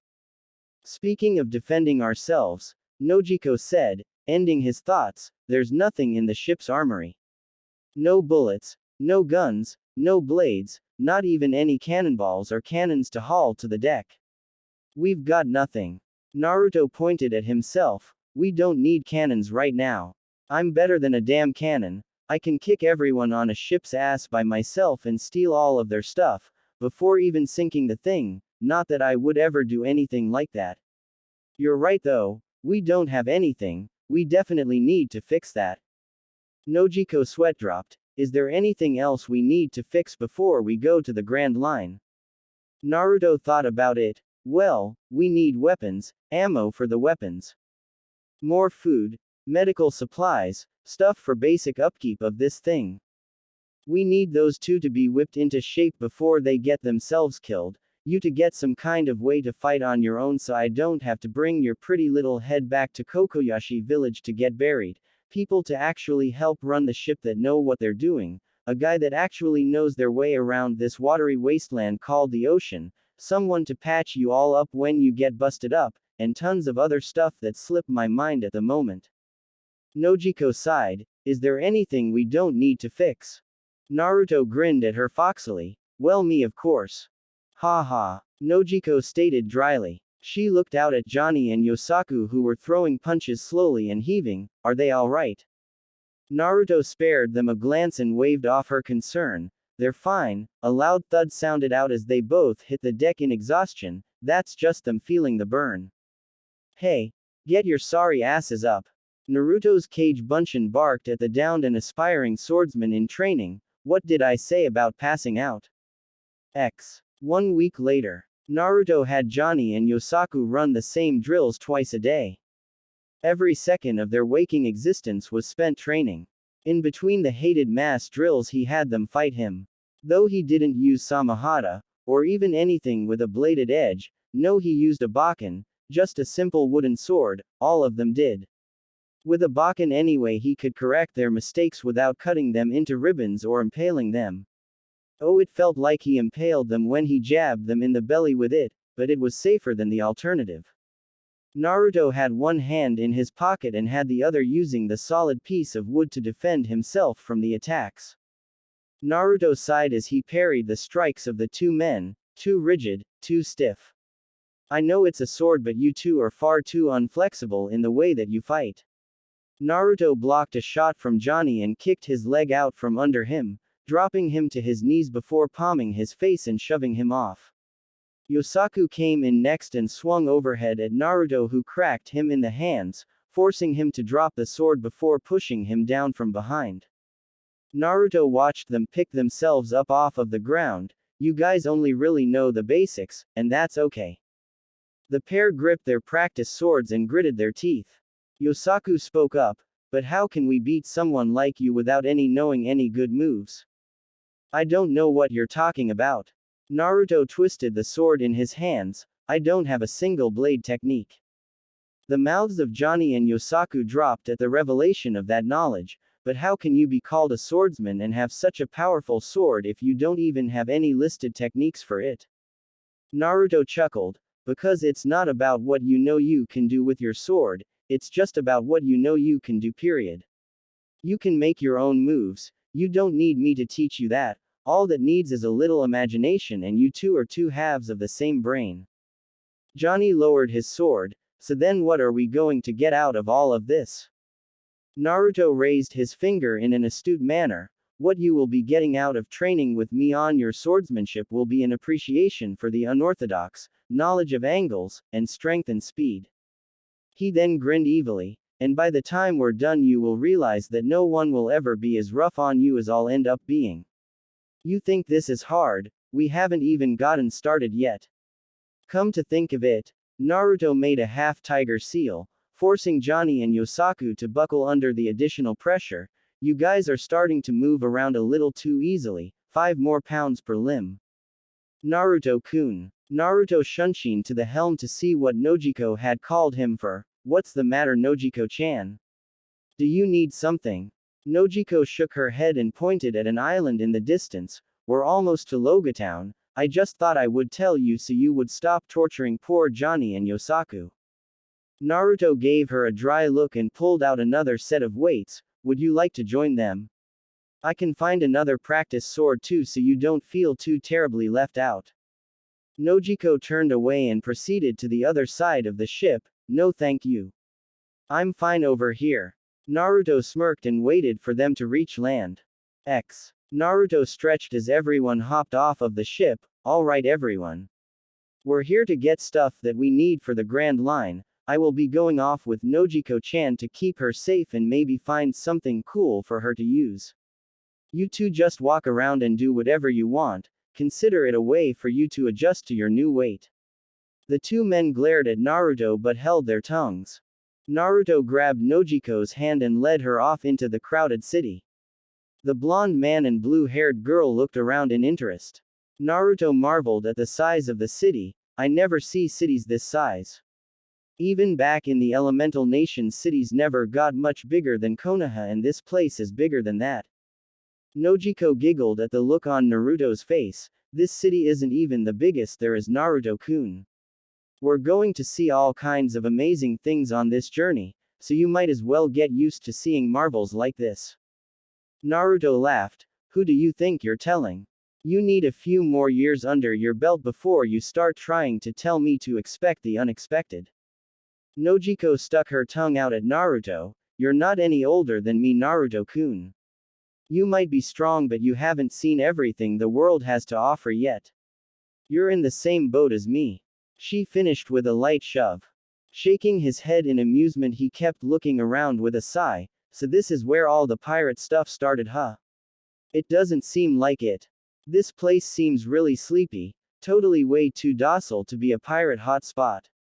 Nojiko was window shopping as she answered him. Well, this is where the pirate king Galdi Roger was set to be executed. Apparently his final words over 20 years ago inspired the age of piracy that we're in. Naruto smiled. It's funny how single moments like that can start entire eras and movements and things. Well, not really funny, more terrifying really, how influential people can be. It's okay if the person is good, but any idiot with determination and a misguided goal can burn the world. He noticed Nojiko looking at him oddly as they walked. Sorry, ignore that. I ramble from time to time. It's okay Naruto-kun. Nojiko assured him. You keep a lot of secrets, don't you? She noticed his eyes snap to hers. Don't worry about it. Any secret you have is your business to keep. I'm certain you'll tell everyone when you feel you need to. You're a good man, a little eccentric, but I'd rather you be eccentric than a bad guy. I'm a good guy because being a bad guy is boring Noji-chan. Naruto said as they proceeded through the streets. From what I've seen all bad guys do is get other people to do the stuff that makes them bad. Bad guys never do anything themselves unless they have to. They wait for the guy that challenges them to show up before they try something. Being a bad guy most of the time is static and boring with a lot of mind games and mental chess being played. He pointed to himself. I am dynamic, a man of action. While I enjoy doing nothing from time to time, I am also bored very easily, and when that happens I look for something active to do. Shadowy dealings and behind the scenes cavorting isn't really my thing. I do what I want because I can. It just so happens that being a good guy is far more fun than the alternative. You also meet more hot women that way. Nojiko gave him an incredulous look. What? Naruto smirked. I met you and your sister doing something good, didn't I? Case in point right there. Nojiko rolled her eyes as a smile pulled at her lips. Idiot. Naruto simply kept moving ahead, feeling content at having made her smile. Yes. Yes, I've been called that from time to time. With Johnny and Yosaku, the two aspiring swordsmen did much the same as their shipmates, wandering around the city and pretty much looking around. None of them had any damn money to buy anything. Even though they saw a sword shop that was just crying out to them to head on inside, they would just be hurting themselves since they had nothing to buy any weapons and they wouldn't be coming back even if they found something that screamed for them to buy it. The two just trudged around aimlessly and bored, and also somewhat exhausted because of their increase in weight on their bands, but at this point it was welcome compared to running laps on a moving ship and fighting their god of war captain. Man, Naruto Aniki is being a tool. Yosaku said as they walked along the docks back towards the ship. He wants us to come up with our own path in being swordsmen. What kind of stuff is that? We went with him to learn something, like the stuff that Zoro Aniki can do, and all we've been doing is running, getting yelled at, and getting beat up. Johnny rubbed his eyes under his sunglasses. I don't think he would mislead us or anything. Besides, have we been trained for real at all since we started using swords? This might be the best way for us to get better, you don't know. Yosaku yelled in exasperation to the sky, and he expects us to go to the Grand Line. Who are we kidding here? We're going to get slaughtered. He was grabbed by the arm and prevented from moving. Hey Johnny, what was that all about? Johnny was looking at a poster on a wall full of bounties. Dead or alive, Straw Hat, Monkey D. Luffy, 20 million belly. A picture of a grinning Luffy, complete with straw hat and scar under his eye. Yosaku grinned. Hey, Luffy Aniki has one. That's really high, the highest in the East Blue. Way to go. Johnny slapped Yosaku on the head. What the hell was that for? Johnny simply pointed at the poster he meant for Yosaku to read. Dead or alive, Seed of War, Naruto Uzumaki. 55 million belly. The picture had Naruto after the fight with Arlong, covered in Nezumi's blood from thrusting his hand through his chest and a dark look in his eyes. Yosaku had the same look of surprise on his face that Johnny did. What the fuck? Naruto tightly gripped a poster of himself while reading the bounty, Seed of War. That's the best they've got. Couldn't they have come up with something cooler? I mean, come on. Nojiko gave him an odd look. The name is the thing you're freaking out about. How about the fact that you have 55 million on your head? Why is it so high? Naruto crumbled the poster. I did pulverize the top half of Arlong's body, shove my arm through a marine captain's chest, and then blow up his ship with his men still on it. I'm surprised it's not higher. Nezumi must have been as much a pushover as I thought. He frowned visibly. Still though, seed of war. Nojiko shook her head. You did kill about 24 marines in the span of 3 minutes as well as obliterate an entire base of mermen if you forgot. She gave the picture a long, hard look. How did they even get this picture? They were running from you so fast no one could have possibly had time to do it. This is true. Naruto tossed it aside carelessly. Oh well, you coming Nojiko? Naruto started walking off. Nojiko stood gaping at him. You're just going to leave it at that? Naruto-kun, this is a big deal. You didn't do anything wrong. Naruto turned around and grabbed a hold of her hand before pulling her along. I know, but it's the word of some random guy against a bunch of marines that saw me do it.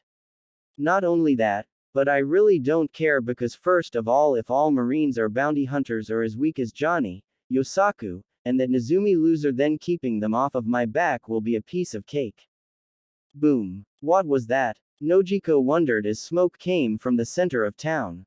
Naruto's eyes drifted from the smoke to the girl. You want to go see?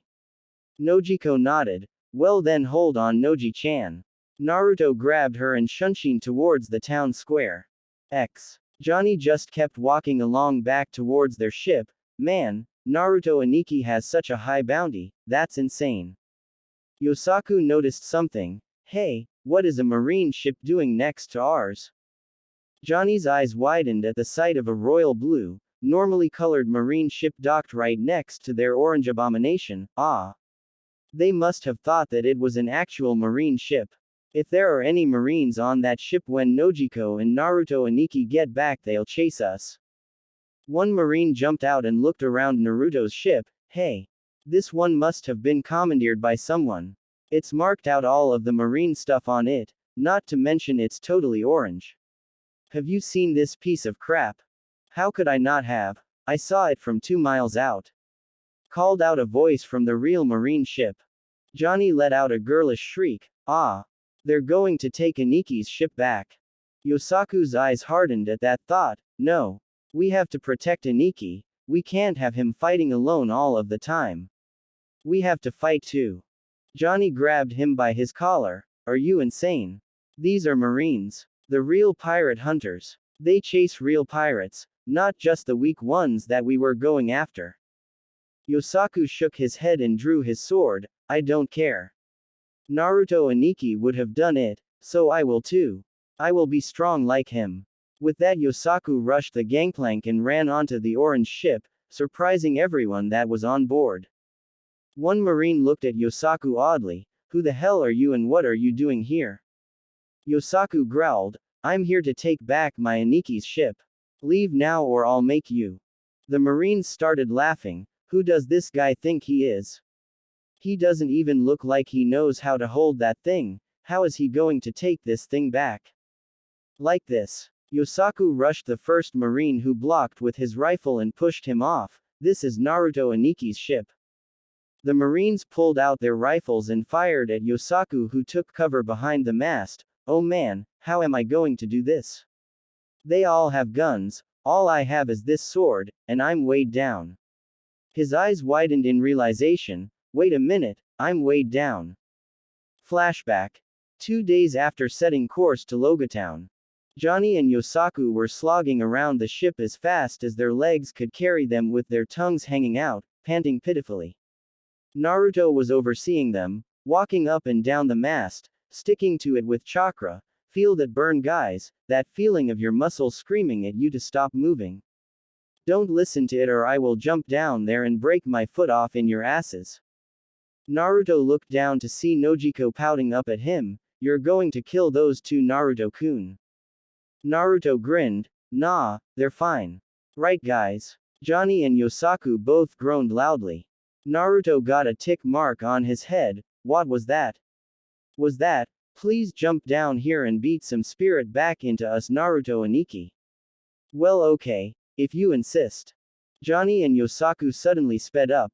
No need for that, Naruto and Ikki. Seriously, they heal really fast. The fact that they can get up and do this again after what I made them do yesterday is nothing short of amazing. They should just be one big bruise right now. Naruto smirked and jumped down onto the deck. Can you access chakra yet, Nojiko-chan? She shook her head in the negative. I can't feel anything, Naruto-kun. Are you sure that I even have it? Naruto nodded. Everyone has it.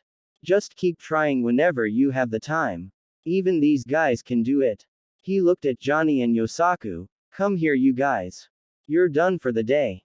The two yelled in victory and dropped to the ground and crawled over to Naruto and Nojiko, who let out a small laugh as they collapsed at their feet. Naruto crouched down and lifted their heads up. All right, this is important. I want you to wear these things everywhere you go, for everything you do. Johnny tried picking himself off of the ground, but Naruto and Ikki, this is hard, I've never seen anyone train like this. Naruto gave him a deadpan look. Have you ever seen anyone that was actually strong train? How do you think Zoro got good? He just picked up 3 swords and started going nuts. No, he did retarded stuff like this that looks insane at first glance. Compared to the stuff I'm going to make you do soon, this is tame. Naruto thunked them both lightly on the head. Make everything an exercise. I only want you to take them off in one instance. The two had their eyes firmly locked on Naruto. The first time you two fight, I want you to take them off. Just to prove to you that I'm not blowing smoke when I make you do this stuff. You don't even tamper with these things until then. End flashback. Yosaku unsnapped the bands from his legs and arms and felt an absurd amount of pressure drop from his body. Did we kill the guy? No, he's still hiding behind the mast. Hey, aim for the mast. X. Johnny saw the Marines on the other ship pointing their cannon at Yosaku, who was crouched behind the mast. Crap, he reached for his weights and unsnapped them, letting them drop onto the dock with a crack. Hold on, Yosaku, you idiot. Johnny pulled out his sword and jumped onto the Marine boat, overwhelming them at how fast he got in front of the cannon. He kicked it, turning it to the side in time for it to fire at the helm, destroying the method of steering the ship and disabling it.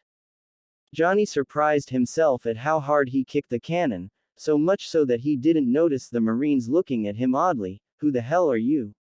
Another one of these weird guys, I assume. I'm that idiot's partner. Johnny pointed over at Naruto's ship with Yosaku taking off his weights, and as stupid as this is, I can't let you blow him up. So I have to have his back on this. Johnny saw them pull out rifles and take aim at him. Shit. Johnny evasively rolled out of the way and took off behind the mast. He waited for them to stop firing as he readied himself for a counterattack. Reload. Johnny rushed from behind the mast, kicking a barrel sitting on the deck at them to avert their attention, and knocked the rifles from their hands with a slash before whipping back around and taking them all out with a second wide slash. Johnny stayed in a crouch, just taking in the moment. Did that really just happen? One of the Marines, groaning in pain on the ground, looked up at Johnny weakly. What crew out there has the ability to steal a Marine ship, and who paints it orange? Johnny was stunned by the question. That's a damn good question. Naruto and Ikki never named us. X. Yosaku shut his eyes tightly and sprang from behind the mast, ready to attack as the Marines were reloading. They abandoned trying to reload and attempted to use the bayonets on their rifles to stab and slash at him. Yosaku parried a thrust from one of the Marines and elbowed him in the face before he slashed at another, getting him right in the chest, eliminating him from the fight. The last Marine found time to reload and got off a shot at Yosaku, who saw it coming and shifted his body out of the way of the shell, shocking himself at how fast he was moving. Before the man had time to register the fact that he missed, Johnny had run past him, finishing him with a bypassing cut. Yosaku turned and saw that he had defeated all of the Marines aboard the ship. A grin started covering his face and he leapt in the air, whooping in victory. I won. I actually won. I can't believe this. I'll never badmouth Naruto and Ikki's training again. This is awesome. Hey Yosaku. Yosaku ran over to the side of the ship to see Johnny doing the same from the marine ship. Hey Johnny.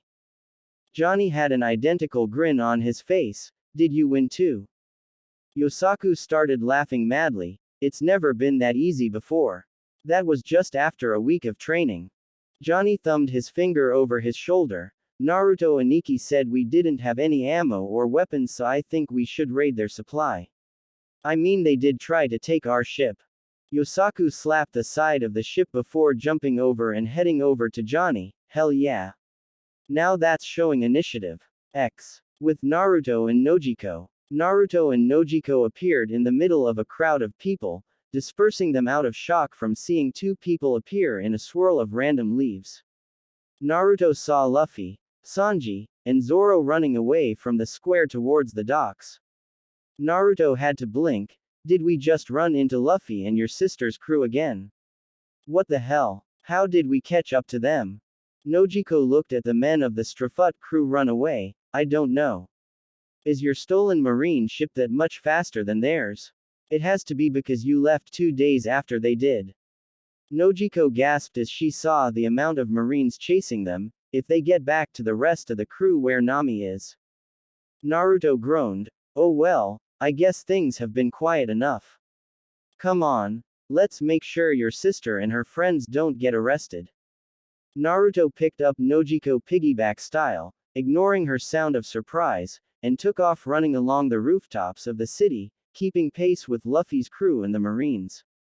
Nojiko cried out when it started downpouring randomly in the midst of the chase. Nojiko looked behind them and tapped Naruto on the shoulder. Naruto-kun, what is that? Naruto saw a mass of smoke moving towards Luffy, who had left Zoro behind to fight some girl with swords. The mass turned into a muscular white-haired man smoking 2 cigars at once. He wore a thick white and blue marine jacket with fur lining the neck, wrists, and hem, in addition to brown leather gloves, blue jeans with a brown belt, and brown leather boots. He also had a jute on his back. My name is Smoker. I am the captain of the Marine main base.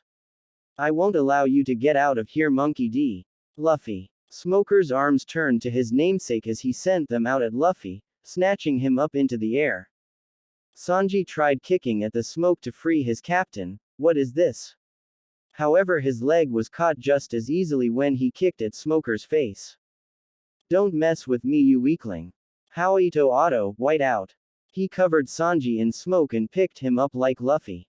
Luffy stretched his arm out and grabbed a hold of Sanji to try and pull him out. Smoker caught him and mashed Luffy's face into the ground. He attempted to pull the jute from his back.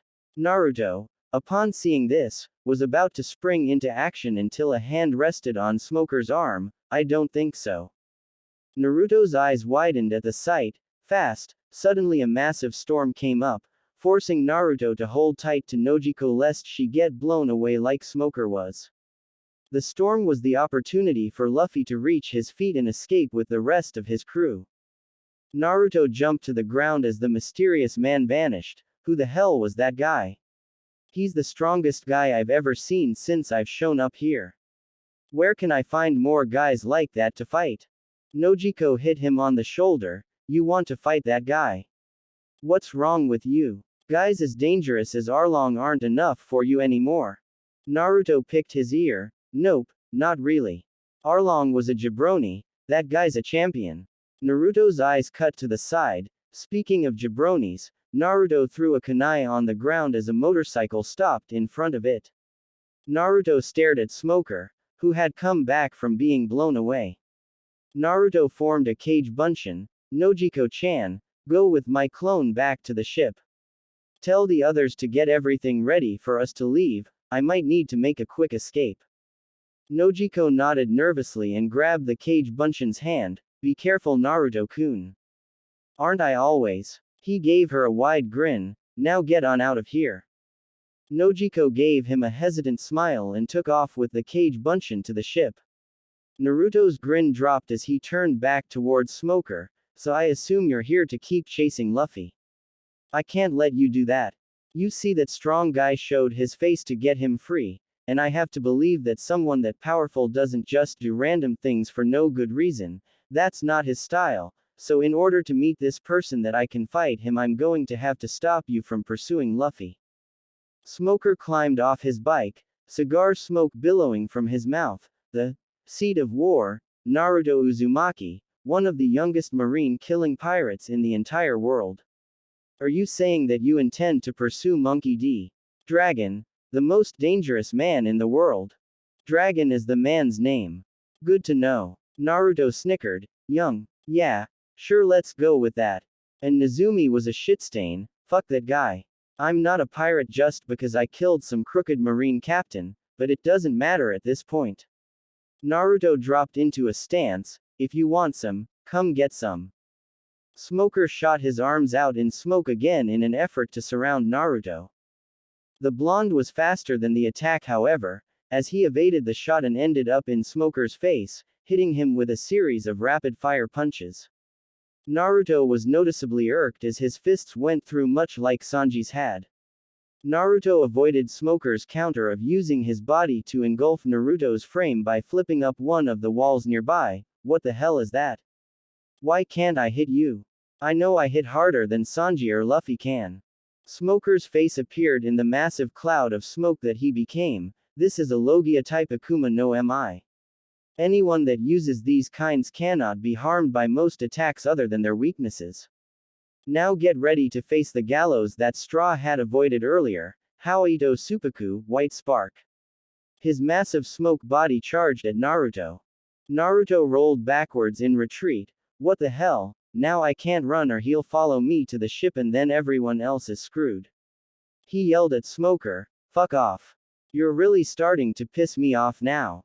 The smoke overtook Naruto, who was trying to think of some way to get Smoker off of him so that he could leave, since any attack he could muster would just pass through him like smoke. That was it. Like smoke. He was smoke. Naruto quickly burst out of the smoke before Smoker could solidify it around him and retreated towards the ship a bit further.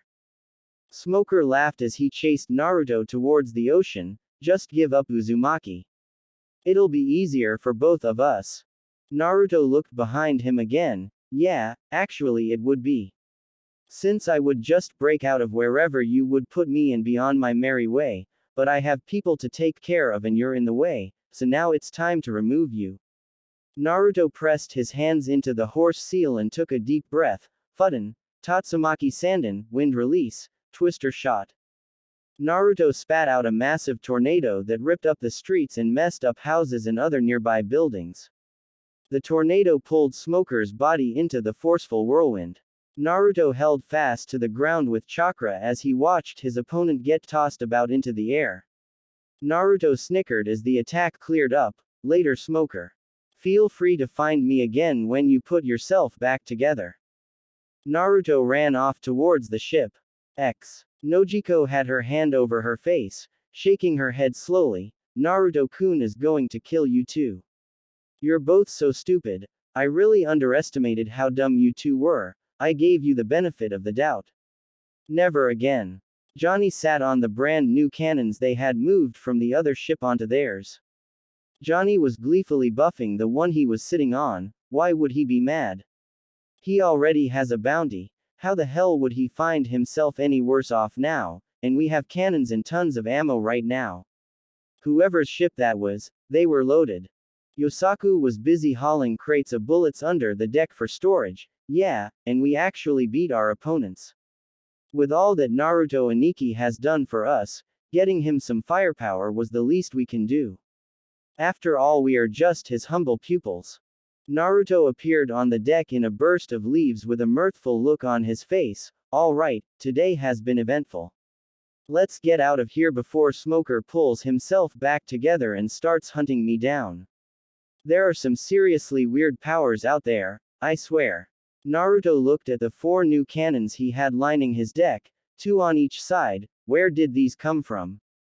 Nojiko pointed at a marine ship docked right next to theirs. Your humble students ripped them off as a thank you for your diligence in teaching them, she said in a stupid voice. Naruto stood still for a moment, just staring at Nojiko, then at a grinning Johnny, then back and forth a few more times. He finally threw his hands up and walked towards the helm. I'm not even going to say anything, Johnny. Yosaku. Naruto called out as he started getting the boat out of the docks. Both men ran right up to Naruto's back, standing like new recruits. Yes, Naruto and Ikki. Naruto's eye twitched as they still hadn't realized what they had done, however he still kept his back turned. Did you take off your weights to fight those Marines on that ship? Both men grinned. Yeah, we did, but we put them right back on after we won. It's your winning training method after all. I see. Naruto nodded to himself and made a half-tiger seal. Weight increase. Both men dropped to the ground once again. Groaning as they found themselves unable to move from the deck, Yosaku had to ask, Naruto and Ikki, why? Naruto turned around slowly with a displeased look on his face. You two stole those cannons. I can understand kicking their asses because they were trying to take my ship, but you stole everything from them. What is the definition of a pirate? Johnny shakily tried to pull himself up. We don't know. Naruto made a hand sign and dropped them both to the ground again. Piracy is defined as any criminal act of violence, detention, or depredation committed for private ends by the crew or the passengers of a private ship that is directed against another ship, or against persons or property on board a ship. Do you know what that means? Both shook their heads from the ground and found Naruto's fists angrily bouncing off of their skulls. It means that you literally made me a pirate, for real. Both had huge bumps on their heads. Johnny looked up at the angry immortal. How much weight is this, Ikki? Naruto turned back to the helm and kept steering the ship. Since you both got used to 100 pounds so quickly and because you pissed me off, you can now have fun learning how to walk with 200 pounds each. Enjoy. Something rolled from Johnny and Yosaku and hit the back of his foot. Naruto reached down and picked it up. It looked like a compass, watch of some sort. What the hell is this? Johnny finally pulled himself to his feet. It looks like some kind of funky compass, Ikki. We took it because it looked cool. Nojiko walked up to Naruto and took it from his hands before strapping it on her wrist. You don't know what this is? All of the men shook their heads, forcing the girl to sigh. You're all so stupid, I swear, it's a log pose. You need one just to navigate the Grand Line because regular compasses don't work. After getting blank looks from everyone on board, she simply walked away below deck. Never mind, just go where I tell you to go when we get to the Grand Line. She disappeared, mumbling about stupid blade-swinging morons and cute blonde ignoramuses. Smoker finally got himself together and rushed toward the docks where Naruto had been heading, intent on pursuing either them or the Strafuts, whoever he caught up with first. One was too dangerous because Dragon found it in his best interest to intervene to protect him. What could that mean? The other was too dangerous because, well, he just pissed Smoker off. He was also dangerous for real. Who spits out tornadoes in the middle of a city? Captain Smoker. Smoker found his Master Chief Petty Officer running near him. What are we going to do now? She had dark blue hair that went down to her neck, glasses, dark blue slacks, and a yellow shirt with pink flowers on it. Smoker reformed as they arrived at the docks. We're leaving to pursue them, Tashigi. Both of them are going to the Grand Line, Monkey D. Luffy and Naruto Uzumaki. A marine ran off of the ship, but sir, you were supposed to remain stationed here. Smoker moved past him to board the ship. I will show them not to order me around. Come on, we're leaving. The same man pushed his fingers together. About that, sir. There's something you should know. Smoker stood on his ship with his mouth wide open in surprise. It was a wonder the cigars he had in there didn't fall out. What the hell happened to my ship? In addition to the unconscious Marines strewn about, the helm was completely destroyed by cannon fire. And speaking of cannons, there weren't any. The Marine that had tried to tell him came aboard, so these two men came and attacked us when we were trying to take back a Marine ship that had been stolen and refurbished. The two men beat all of us and wrecked our ship before stealing everything of value on board and dumping everyone on this ship. It just now left. Smoker almost bit through his cigars. This is just not my day. Who? I want to know who did it. They were two odd-looking guys with swords, but they kept screaming stuff about Naruto and Ikki. Apparently they call themselves the Foxhound Pirates. Naruto asked, looking at the rest of his crew strangely with squinted eyes, what is it with stupid names revolving around me? For the second time today I reiterate, was that the best you had? But it makes sense, Aniki. Yosaku tried to reason, me and Johnny were bounty hunters that pursued our prey like hounds, and that's how loyal we are to you. Johnny pointed another point out, not to mention that you are the captain, and with those whisker marks on your face and the facial expressions you give off regularly you kind of reminded me of a fox. Naruto turned to look at him, still squinting, you see. Just like that, how can you not see that? Nojiko grabbed a hold of Naruto's face, studying it for a moment before breaking into a smile, oh yeah. I totally see it now. Naruto grumbled under his breath childishly and walked up the mast to take a nap in the crow's nest. Stupid stigmas, stupid foxes existing everywhere in the entire world, even after several lifetimes I can't escape. 1 week later. What the fuck is that? Naruto asked, looking out the window of the common area as they came to a massive landmass that stretched as far as the eye could see. Nojiko held up a map, that's the red line Naruto-kun. If you want to pass between the seas or head towards the Grand Line you have to get around it. Naruto stroked his chin, how do you get across? I mean, I could climb it, but that would leave the boat here as well as the rest of you. Nojiko gave him a dry look, you can climb it Naruto-kun. Seriously. It's 10,000 meters up and over. How would you manage that? Naruto returned her look with one of his own and proceeded to walk up the mast of the ship and back down, stopping in front of her. Now picture that, just on that continent, and for way longer. Actually I would just run it so it might not be that long. Nojiko gasped. Naruto-kun, do you know what that means? If you're serious you can reach Marijoy, the holy government land. Naruto nodded. Good to know in case I ever want to burn it to the ground. Ignoring Nojiko's stunned look at his words he took the map from her. Now how do we get this boat onto the Grand Line? Nojiko shook off her bewildered look. We have to traverse Reverse Mountain. A place where all of the four oceans' waters meet and spill into the Grand Line. Naruto scratched his head. Man, the world has some messed up geography. How does everyone travel like this? There can only be so many people that are capable of anything even remotely similar to what we're about to do. There has to be another way. Nojiko frowned. There is, but now that you have a bounty of 55 million it's even more obscenely dangerous than it was in the first place. You have to get through one of the 3 gates of justice of the Marines. Each one leads directly to heavily fortified areas of power for the Marines.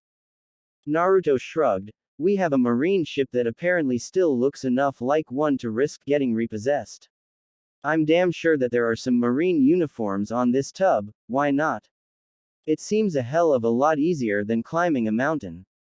And stay with me now because I know this will sound illogical. How about going south, which also seems like a much better way than climbing a mountain with a ship. Nojiko punched Naruto in the head. Are you really this worldly stupid or are you just a reckless bastard? If we get caught, maybe you could fight your way out, and I severely doubt that even you can, but the rest of us would be dead.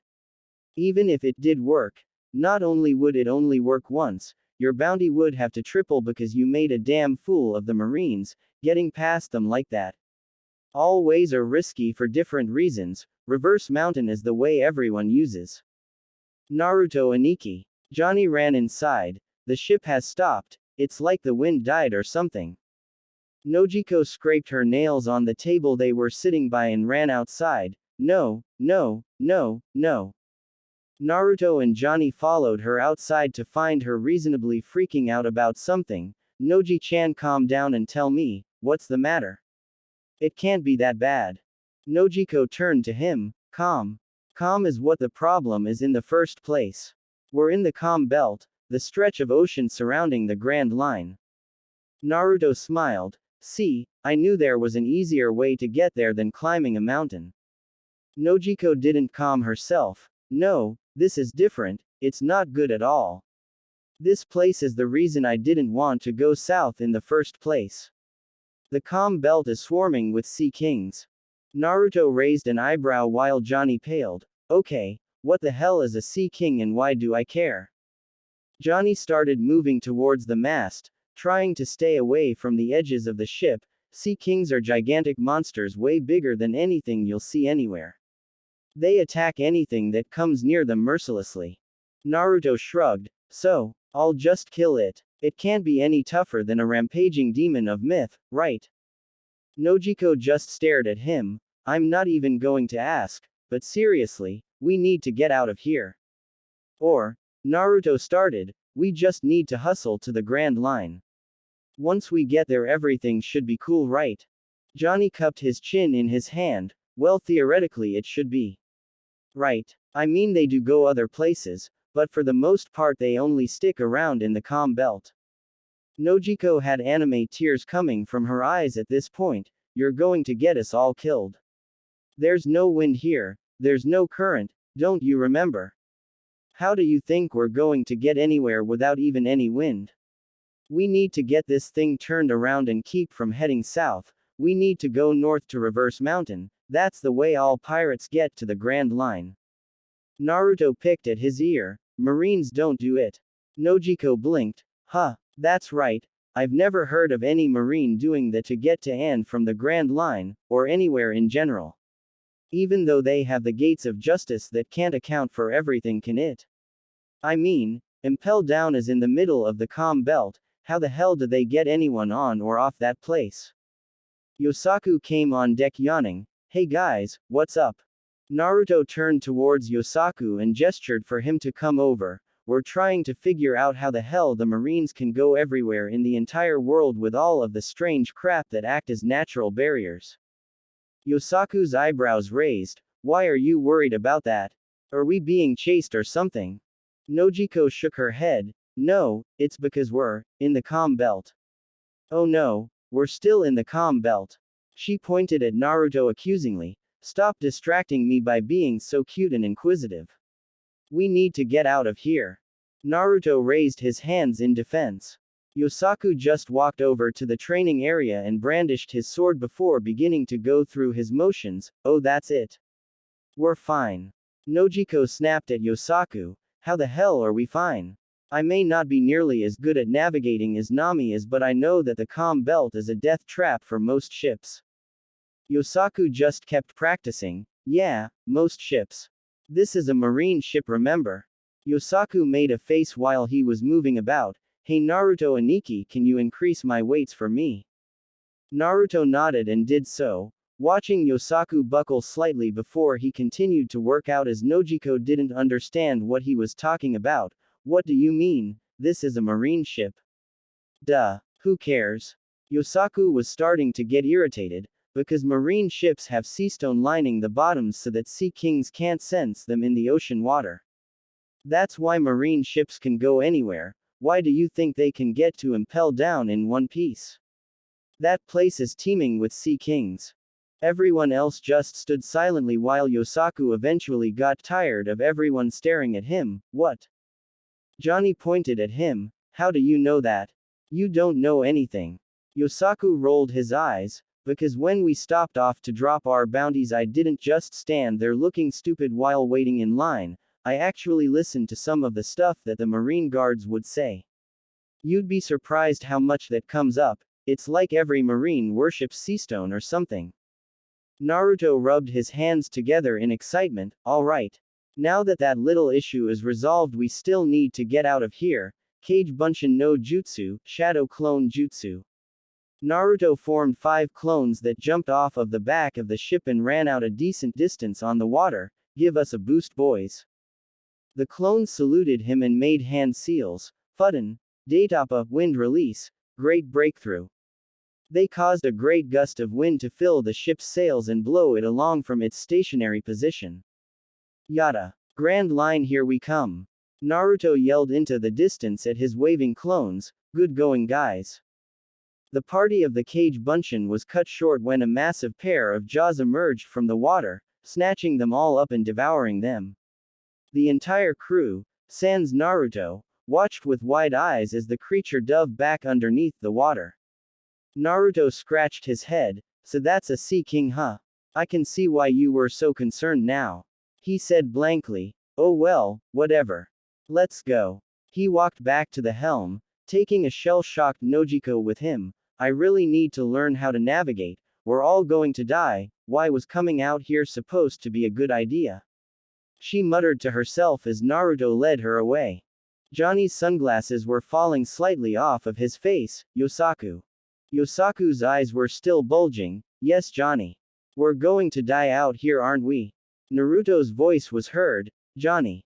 Since Yosaku took the initiative and asked for an increase in weights, you're getting it too. A glow of bands ended with Johnny crashing to the ground.